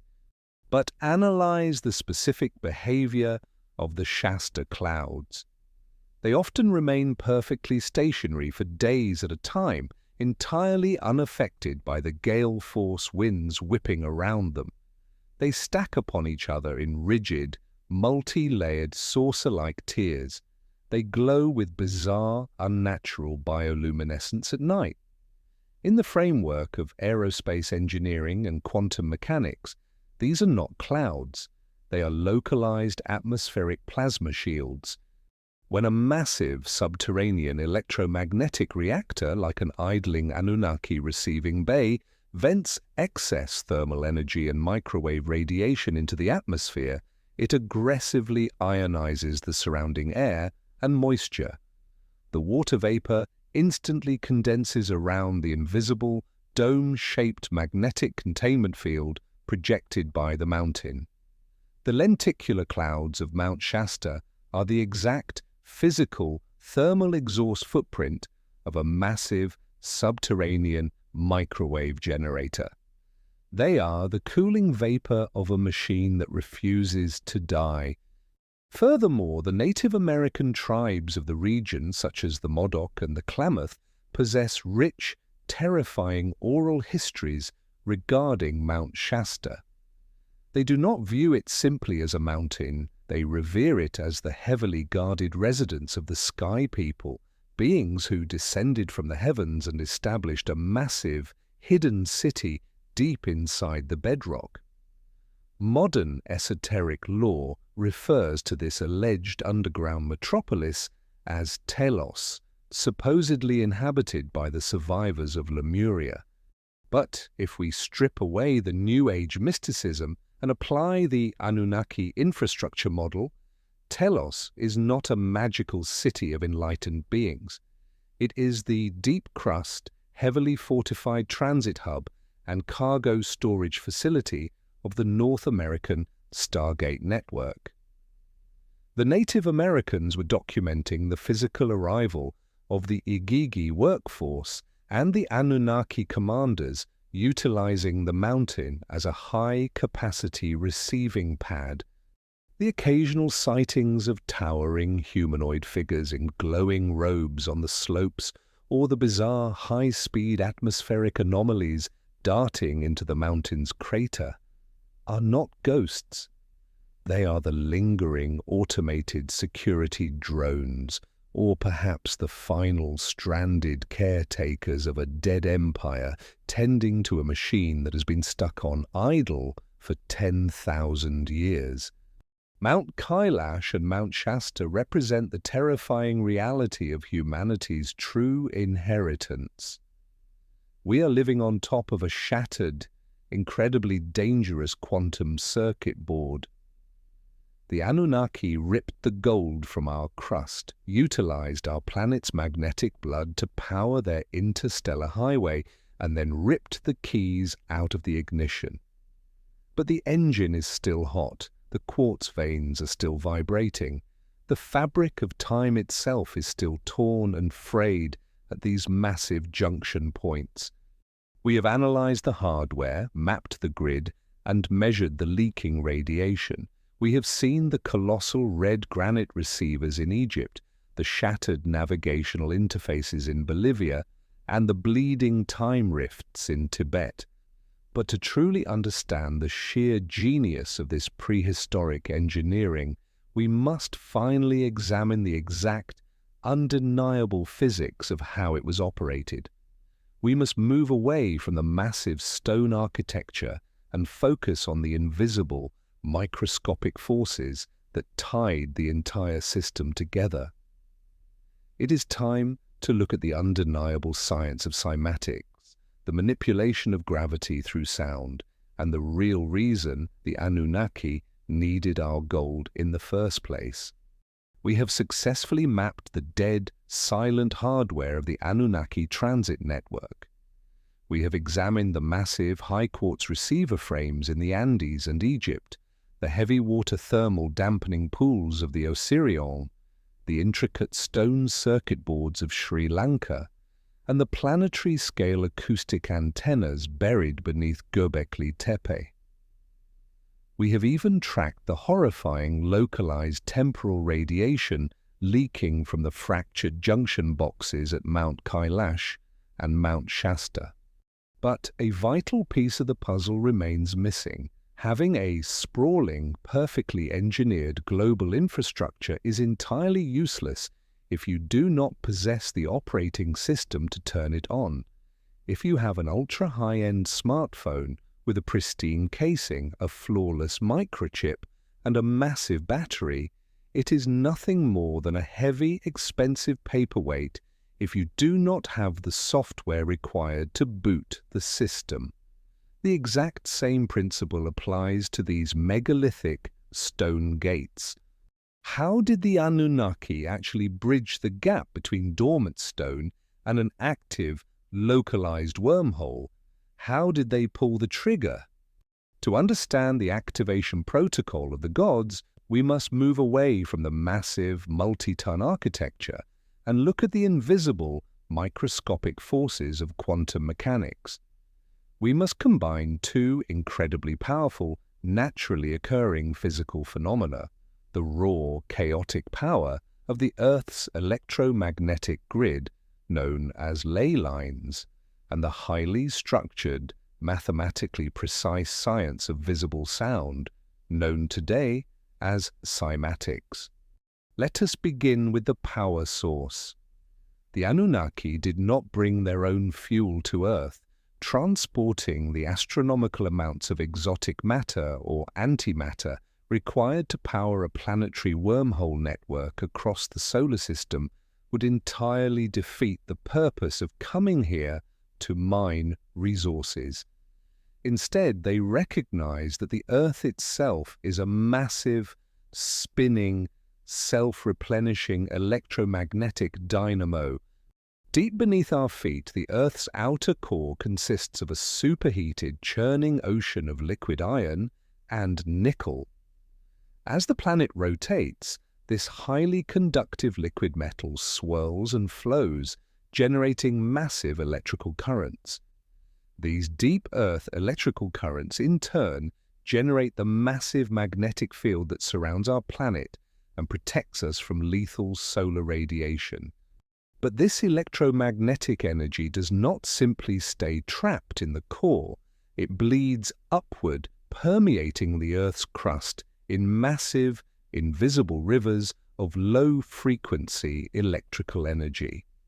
In modern geophysics, these are scientifically recognized and measured as telluric currents. They are real, measurable electric currents that move underground and through the oceans. They are heavily concentrated along tectonic fault lines, massive subterranean aquifers, and veins of highly conductive, iron-rich or crystalline rock. In the realm of ancient mysteries, these highly concentrated rivers of telluric current are often referred to as ley lines. For decades, New Age philosophies have romanticized ley lines as mystical, spiritual energy paths. But if we strip away the mysticism and look at the raw data, ley lines are simply the primary arteries of the Earth's natural electrical grid.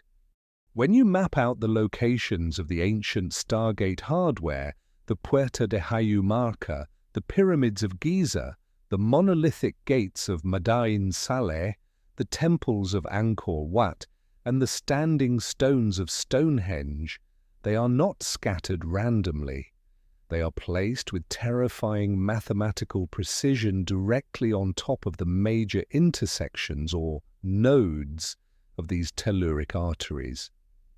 The Anunnaki built their massive quartz-rich granite and andesite structures precisely on these nodes to act as gigantic, planetary grounding spikes.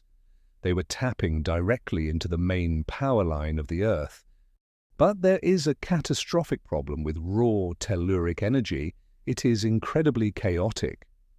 The Earth's magnetic field is constantly shifting, fluctuating, and reacting to solar flares and tectonic friction. If you simply plug a highly sensitive, quantum-entangled wormhole generator directly into a chaotic, fluctuating power source, the localized space-time fabric will instantly destabilize. The event horizon will collapse violently, resulting in a localized explosion of catastrophic proportions, which is exactly the type of forensic blast damage we observed at the shattered ruins of Puma, Punku in Bolivia. To safely open a stable gateway, the Anunnaki needed a way to take that raw, chaotic, limitless telluric power and format it. They needed a mechanism to structure the energy, to force it into a rigid, mathematically stable, geometric pattern that could sustain an open tier in space-time.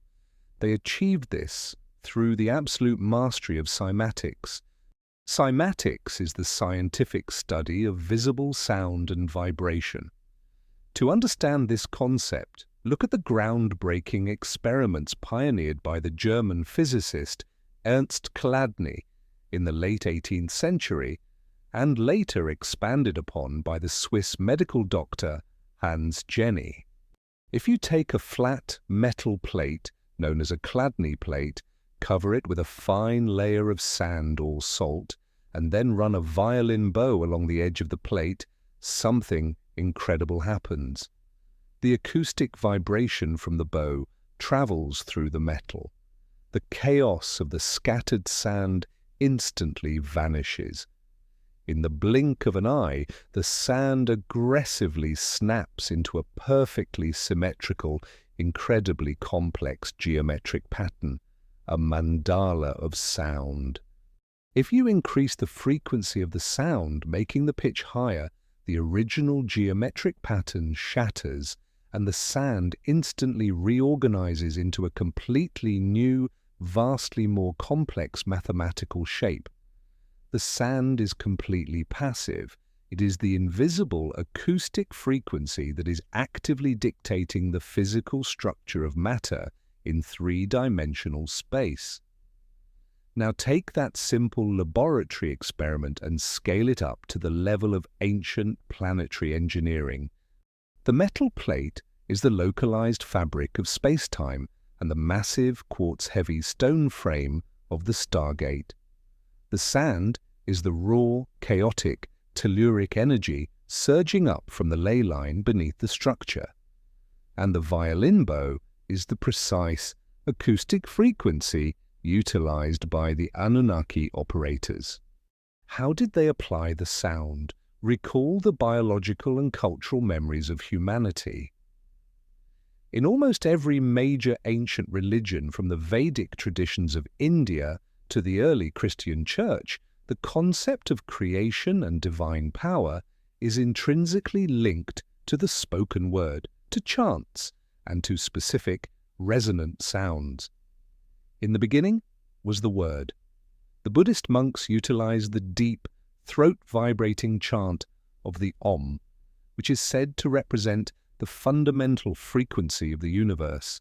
The ancient Egyptian priests utilized incredibly complex vowel-heavy incantations to awaken the gods in the inner sanctums. Mainstream historians view these chants and mantras as primitive psychological tools used to induce a state of trance or religious ecstasy. But in the framework of the Anunnaki transit network, these ancient hymns are not prayers. They are degraded, heavily distorted biological memories of acoustic passwords. The ancient human priests, who likely served as the localized maintenance crew or low-level operators for the Anunnaki infrastructure, were taught specific, highly complex acoustic frequencies. They were taught the exact pitch, rhythm, and vibration required to interface with the dormant hardware. But human vocal cords are notoriously fragile and inaccurate. To ensure the flawless, catastrophic-free activation of a wormhole, the Anunnaki relied on heavily encrypted portable hardware. This brings us back to the legend of the Golden Sun disk of Aramu Muru in Peru. When an Anunnaki engineer, or a highly trained human proxy, approached the massive pink granite frame of the Puerta de Hayu Marca, the quartz inside the solid rock was already heavily saturated with raw, chaotic, telluric energy surging from the Andean ley lines. The operator would step into the recessed, T-shaped alcove and insert the Golden Sun disk or a similar, highly advanced, crystalline metallic device into the localized docking port, the keyhole. This portable device was an acoustic and electromagnetic transducer. When activated, it did not emit a physical key turning a lock. It emitted a highly specific, densely layered cymatic frequency. This is where the true, terrifying physics of the Stargate takes over. The exact sequence of events relies on the undeniable scientific property of piezoelectricity. When the specific acoustic frequency, the invisible sound wave, emanated from the activation device, it struck the solid granite of the doorway. The granite, being composed of roughly 25% quartz crystal, instantly reacted. Piezoelectric materials generate a highly specific electrical voltage when subjected to mechanical stress, including the mechanical pressure of powerful sound waves. The quartz embedded in the millions of tons of mountain rock absorbed the cymatic frequency and converted that highly structured sound wave into an equally structured, hyper-focused electromagnetic field. Suddenly, the chaotic telluric current surging beneath the gate was caught in this new, structured electromagnetic net. Just like the random grains of sand snapping into a perfect geometric mandala on the Chladni plate, the invisible, localized electromagnetic field of the Earth was violently forced into a rigid, highly specific quantum geometry. By applying the exact right frequency, The Anunnaki forced the magnetic field to spin. They created a localized high-speed electromagnetic vortex within the recessed alcove of the stone doorway. As this vortex spun faster, drawing astronomically massive amounts of power from the ley line, it created a localized torsion field. It began to warp the gravitational constant within the 6-foot geometric boundary of the gate. If we apply the principles of modern theoretical physics, specifically the concept of an Einstein-Rosen bridge, the extreme localized gravity generated by this spinning telluric vortex would physically bend the fabric of space-time. It would pinch the localized coordinates of Earth and drag them toward the corresponding coordinates inputted by the operator, perhaps the heavy receiving bays of Mada'in Saleh in Saudi Arabia, or an orbiting Igigi cargo ship. To an ancient human observing this from a distance, the visual effects would be absolutely staggering and deeply terrifying. As the acoustic frequency hit the quartz and the telluric energy snapped into geometric alignment, the atmospheric air inside the stone doorway would undergo severe, rapid ionization. The oxygen and nitrogen molecules would literally be torn apart by the localized electromagnetic stress. This ionization would produce an aggressive, choking smell of ozone, a scent frequently reported in modern UFO encounters and paranormal phenomena. The air pressure in the immediate vicinity would violently drop, creating a localized sonic boom, an acoustic shockwave echoing through the mountain valleys. And then the visual spectrum itself would distort.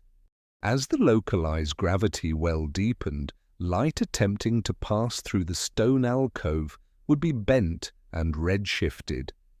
The friction of the subatomic particles caught in the torsion field would release a blinding flash of Cherenkov radiation.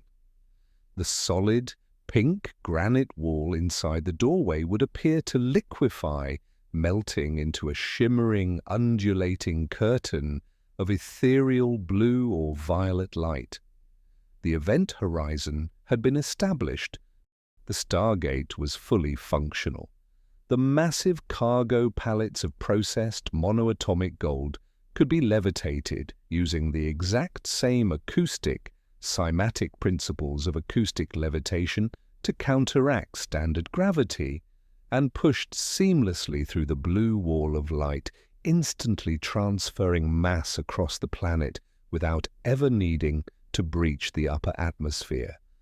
The genius of this system is that it leaves almost zero physical trace. When the transfer was complete, the operator simply removed the golden sun disk from the keyhole.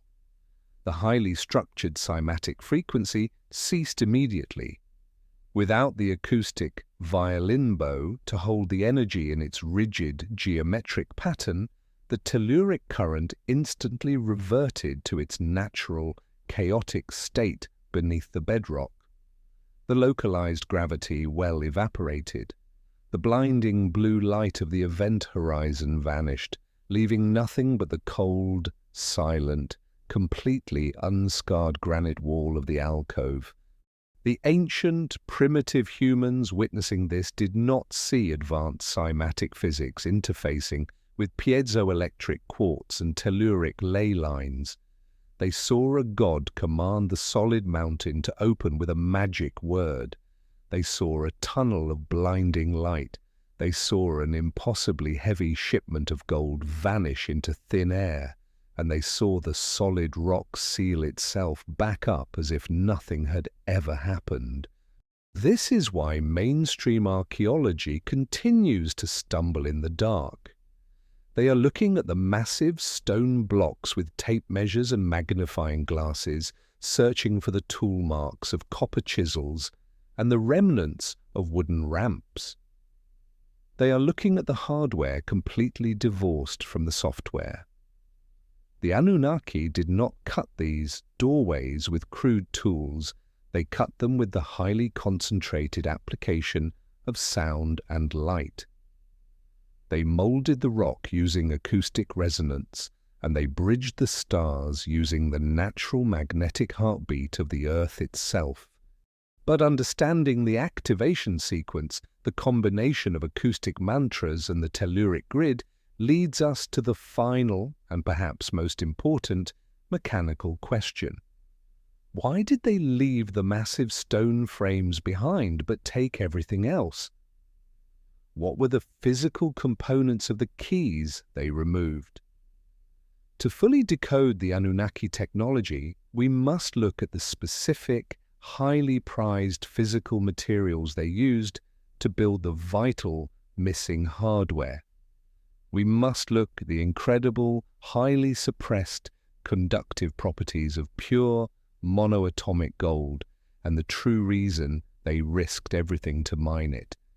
We have established the invisible software of the Anunnaki transit network, the highly structured, cymatic acoustic frequencies used to format the chaotic telluric energy of the Earth. But software is fundamentally useless without a physical processor. If you attempt to route a massive planetary-scale electromagnetic torsion field through standard materials like wood, iron, or even modern steel, the localized quantum friction will instantly vaporize the structure. The containment field will shatter, and the wormhole will violently collapse. To safely build a localized Einstein-Rosen bridge, the Anunnaki required materials that could withstand the thermal and electromagnetic apocalypse of tearing the fabric of space-time. They did not build their stargates using titanium, carbon fiber, or synthetic polymers. They utilized a brilliant, highly durable symbiotic combination of the two most critical elemental resources found in the Earth's crust, quartz and gold. It is time to strip away the archaeological obsession with stone masonry and analyze these structures through the rigid, unforgiving lens of material science and high-end electrical engineering. Let us first examine the heavy casing of the hardware. Quartz. Throughout our global mapping of the Stargate network, a relentless, undeniable geological pattern has emerged. The Anunnaki specifically utilized Aswan red granite in Egypt, pink granite at the Puerta de Hayu Marca in Peru, and massive blocks of andesite and diorite at Puma Punku in Bolivia. What is the common unifying denominator of these specific igneous rocks? They are massively saturated with silicon dioxide. They are packed with veins of raw quartz crystal. Mainstream history views the ancient use of quartz as purely aesthetic, assuming primitive cultures simply liked how the crystals sparkled in the sunlight. But in the realm of advanced electronics, quartz is the absolute bedrock of modern technology. Without it, our current digital age would not exist. The secret lies in a phenomenon discovered in 1880 by the French physicists Jacques and Pierre Curie, the piezoelectric effect. Quartz possesses a highly unique, asymmetrical molecular lattice. When you apply direct mechanical stress to a piece of quartz by squeezing it, striking it, or, most importantly, blasting it with a high decibel acoustic frequency, that physical pressure forces the internal electrons out of their arresting state. The crystal physically bleeds a highly regulated electrical charge. Conversely, the reverse piezoelectric effect dictates that if you pump an alternating electrical current into a quartz crystal, it will physically oscillate and vibrate with terrifying, unyielding mathematical precision. This is why a tiny piece of quartz is the beating heart of every modern wristwatch, radio transmitter, sonar array, and computer microchip on the planet. It is the ultimate natural frequency regulator and solid-state capacitor. Now scale that microscopic engineering up to the megalithic level. When the Anunnaki carved a 100-ton false door out of Aswan red granite, they were not carving a tombstone, they were milling a massive, heavy-duty piezoelectric engine block. When the operator inserted the activation key and the acoustic cymatic frequency hit the stone, the billions of quartz crystals embedded within the granite simultaneously reacted to the mechanical sound wave. They instantly translated that invisible acoustic password into a massive, hyper-focused electromagnetic containment field. The stone itself became electrically alive. Granite and andesite were the perfect housing materials because, unlike modern metals, they do not easily warp, melt, or corrode under extreme thermal stress or radiation. The sheer mass of the stone acted as a dense, heavy-duty chassis, absorbing the brutal, chaotic, telluric current surging up from the Earth's ley lines, while the embedded quartz matrix mathematically refined that energy, stabilizing the volatile event horizon of the wormhole. But quartz is only the heavy-lifting engine. It handles the raw, brutal power of the planet. To actually navigate a wormhole, to encrypt the coordinates, and to ensure the molecular integrity of the cargo passing through the gate, you need delicate, highly complex quantum circuitry. You need a material that offers absolute zero electrical resistance. You need gold. This brings us to the ultimate driving motive of the Anunnaki. Why did they cross the solar system to systematically strip mine the Earth? Why did they set up massive continent-spanning extraction operations in the African Abzu? Mainstream historians and economists view gold purely as a foundational currency or a malleable metal for primitive jewelry.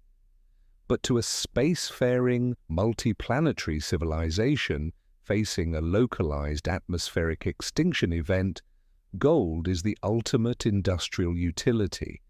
Standard metallic gold is already an engineering marvel.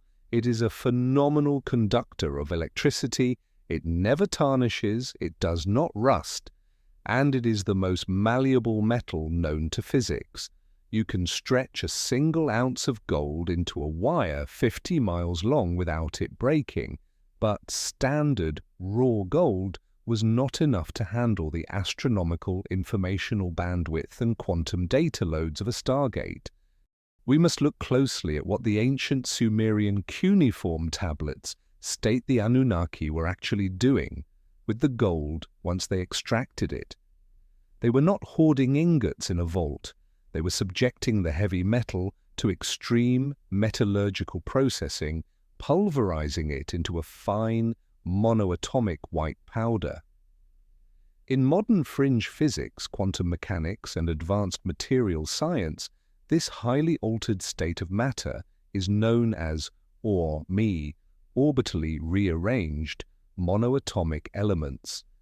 When you break gold down to a single atom, isolated state, it ceases to behave like a standard heavy transition metal.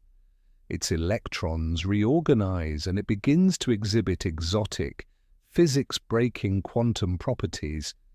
It becomes a true room-temperature superconductor. In standard electrical engineering, whenever you push an electrical current through a wire, even highly conductive copper or standard gold, there is resistance. That electrical friction generates massive amounts of heat, and a portion of the data or power is lost in transmission. If you attempt to push the energy required to fold space-time through standard wiring, the resistance will instantly vaporize the circuitry into liquid slag.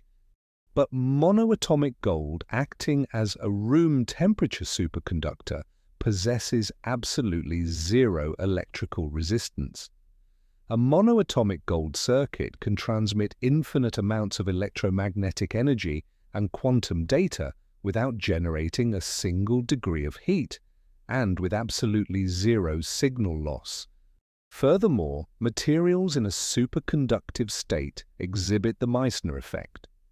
When placed in a magnetic field, a superconductor will violently expel all magnetic lines of force from its interior, locking itself into a state of quantum levitation. It becomes completely isolated from standard gravitational and magnetic interference. This exotic material was the lifeblood of the Anunnaki transit network. The massive quartz-rich stone gates provided the raw telluric power and the heavy physical containment frame, but the gold provided the quantum brain. The highly complex geometric patterns carved into the gate of the sun at Tiwanaku, or the deep, precision-drilled blind holes within the modular H-blocks of Puma Punku, were the running tracks for this advanced circuitry.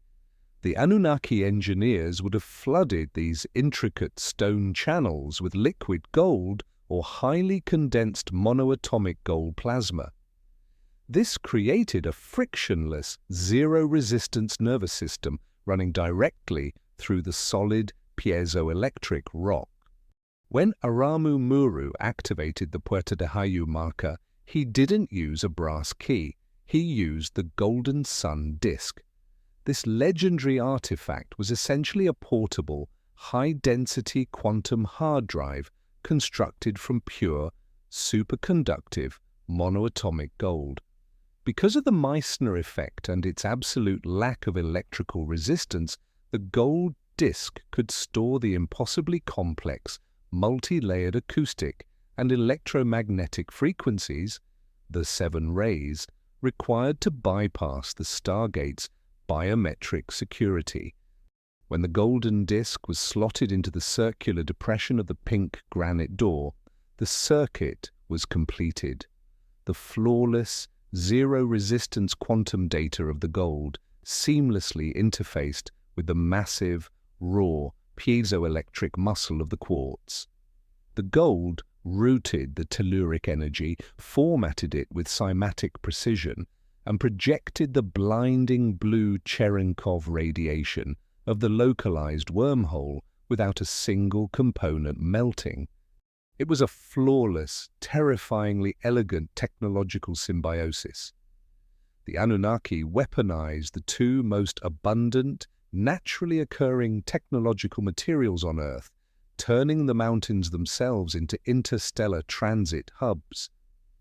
And this exact material symbiosis is the precise reason why the global Stargate network is dead today. When the Anunnaki finally abandoned their mining operations and evacuated the planet, they could not take the hardware with them.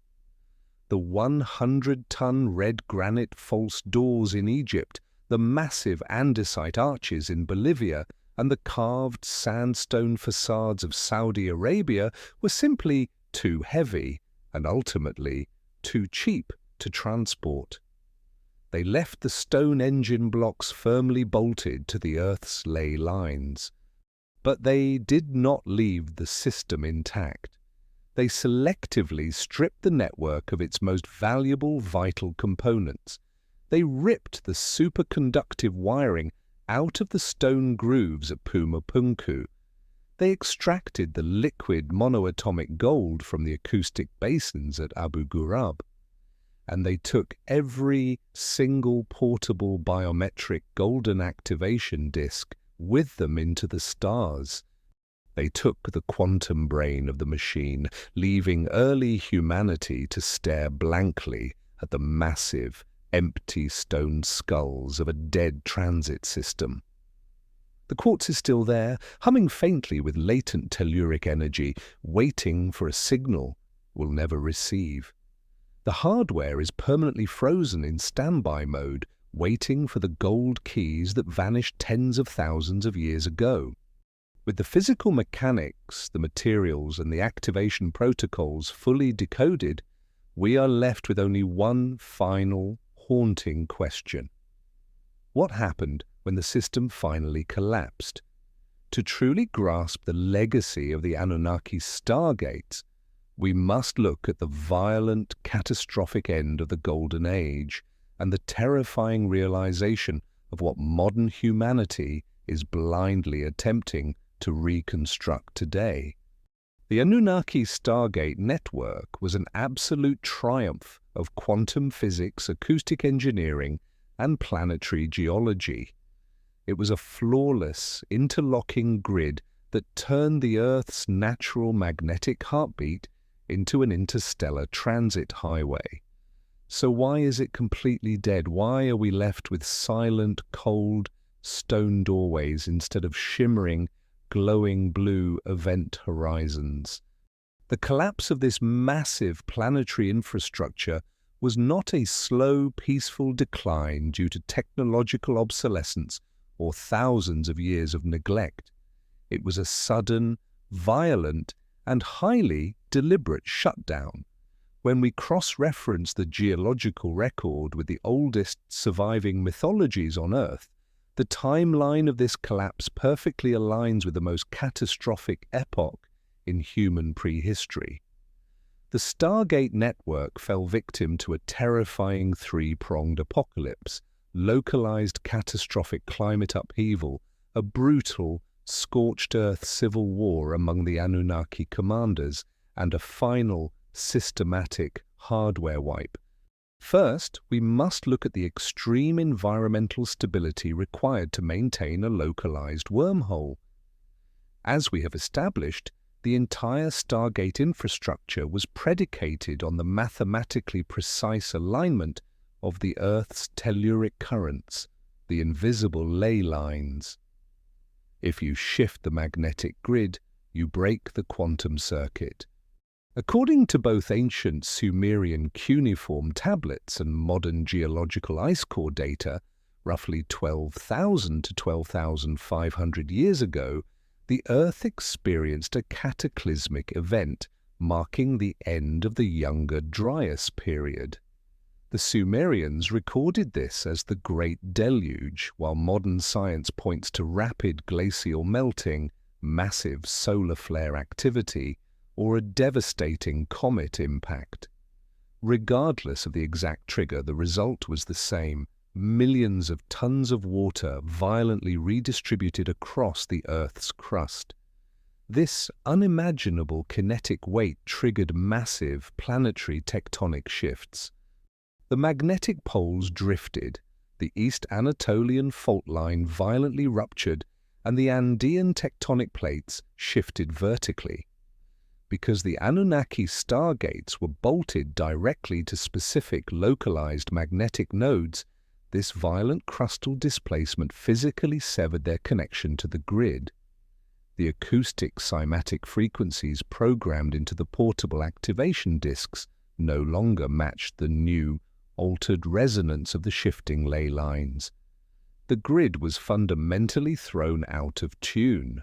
To attempt to open a wormhole on a misaligned fault line would not result in a stable gateway. It would result in a catastrophic, thermonuclear-level localized explosion. The changing of the Earth itself rendered the primary transit routes highly unstable.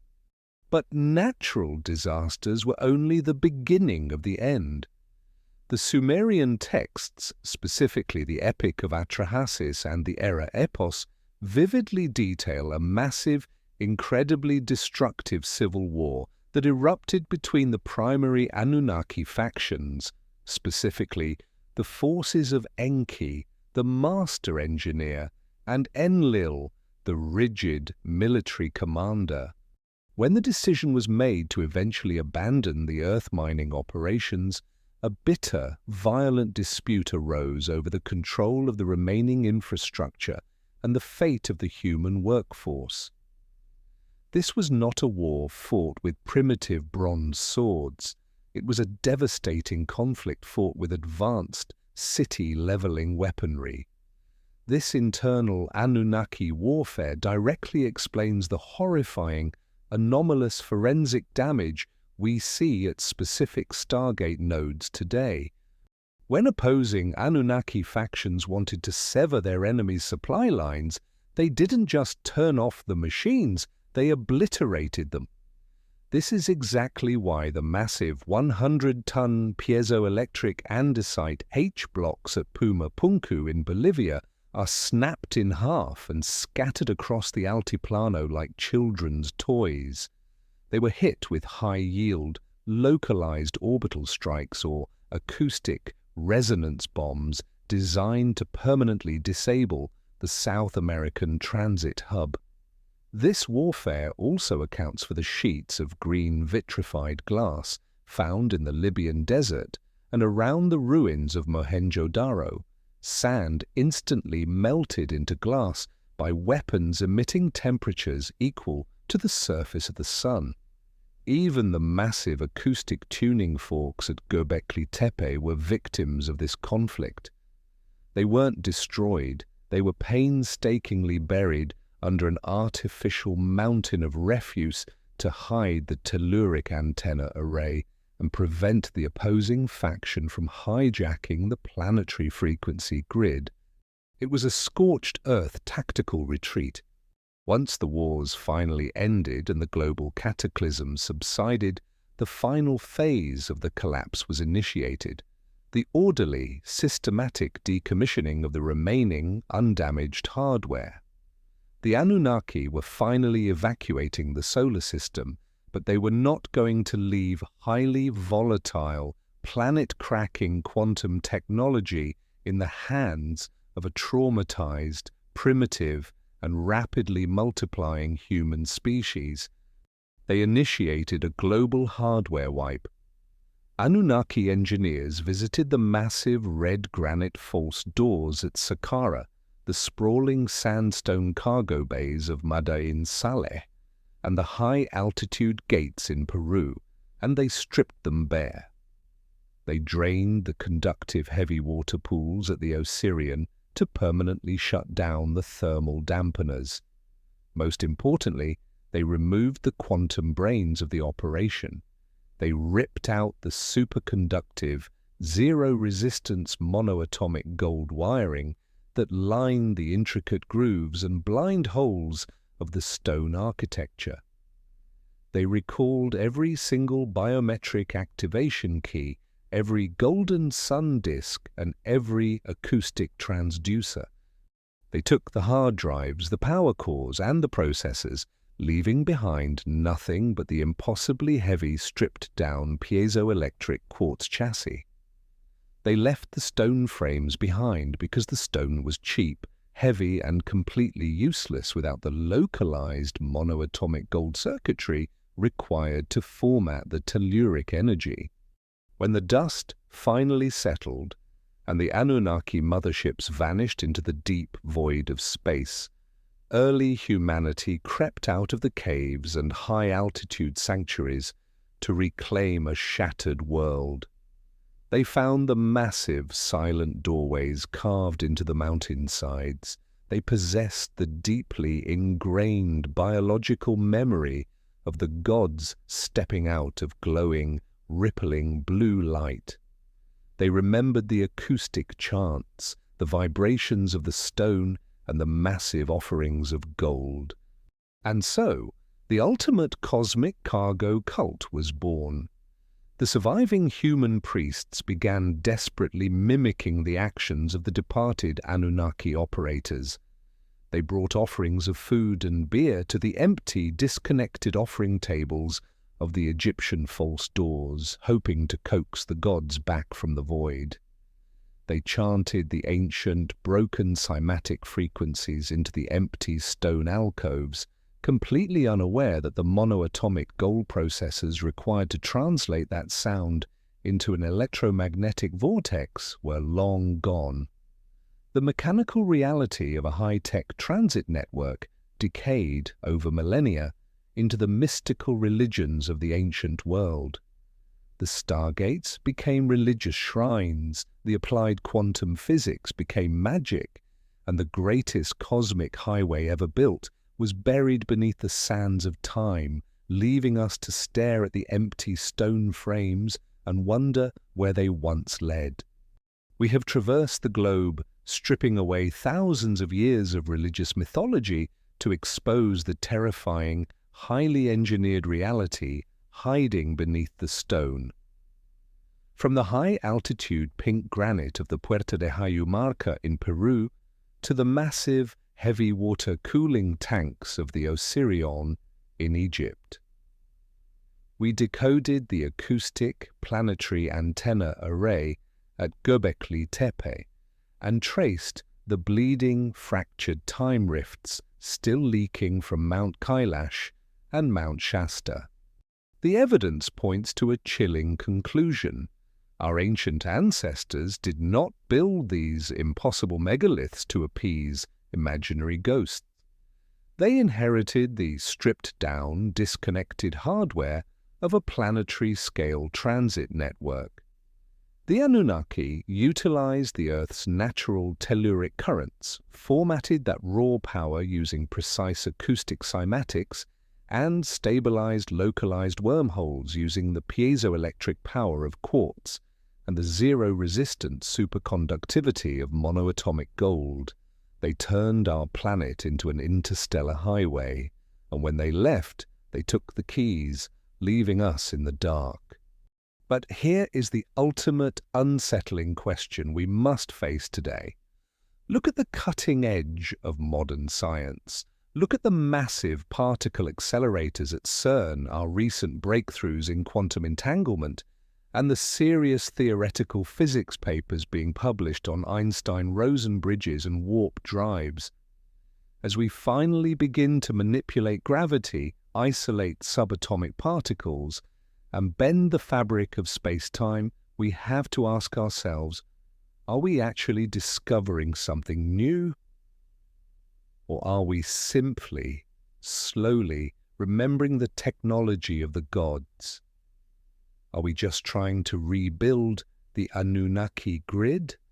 Let me know what you think down in the comments. If this journey fundamentally changed how you look at the ancient world, make sure to ignite that like button and subscribe to Historic Sleep for more deep dives into the suppressed history of our planet. Don't forget to hit the notification bell so you never miss an upload. Until next time, keep questioning the narrative and never stop looking past the stone.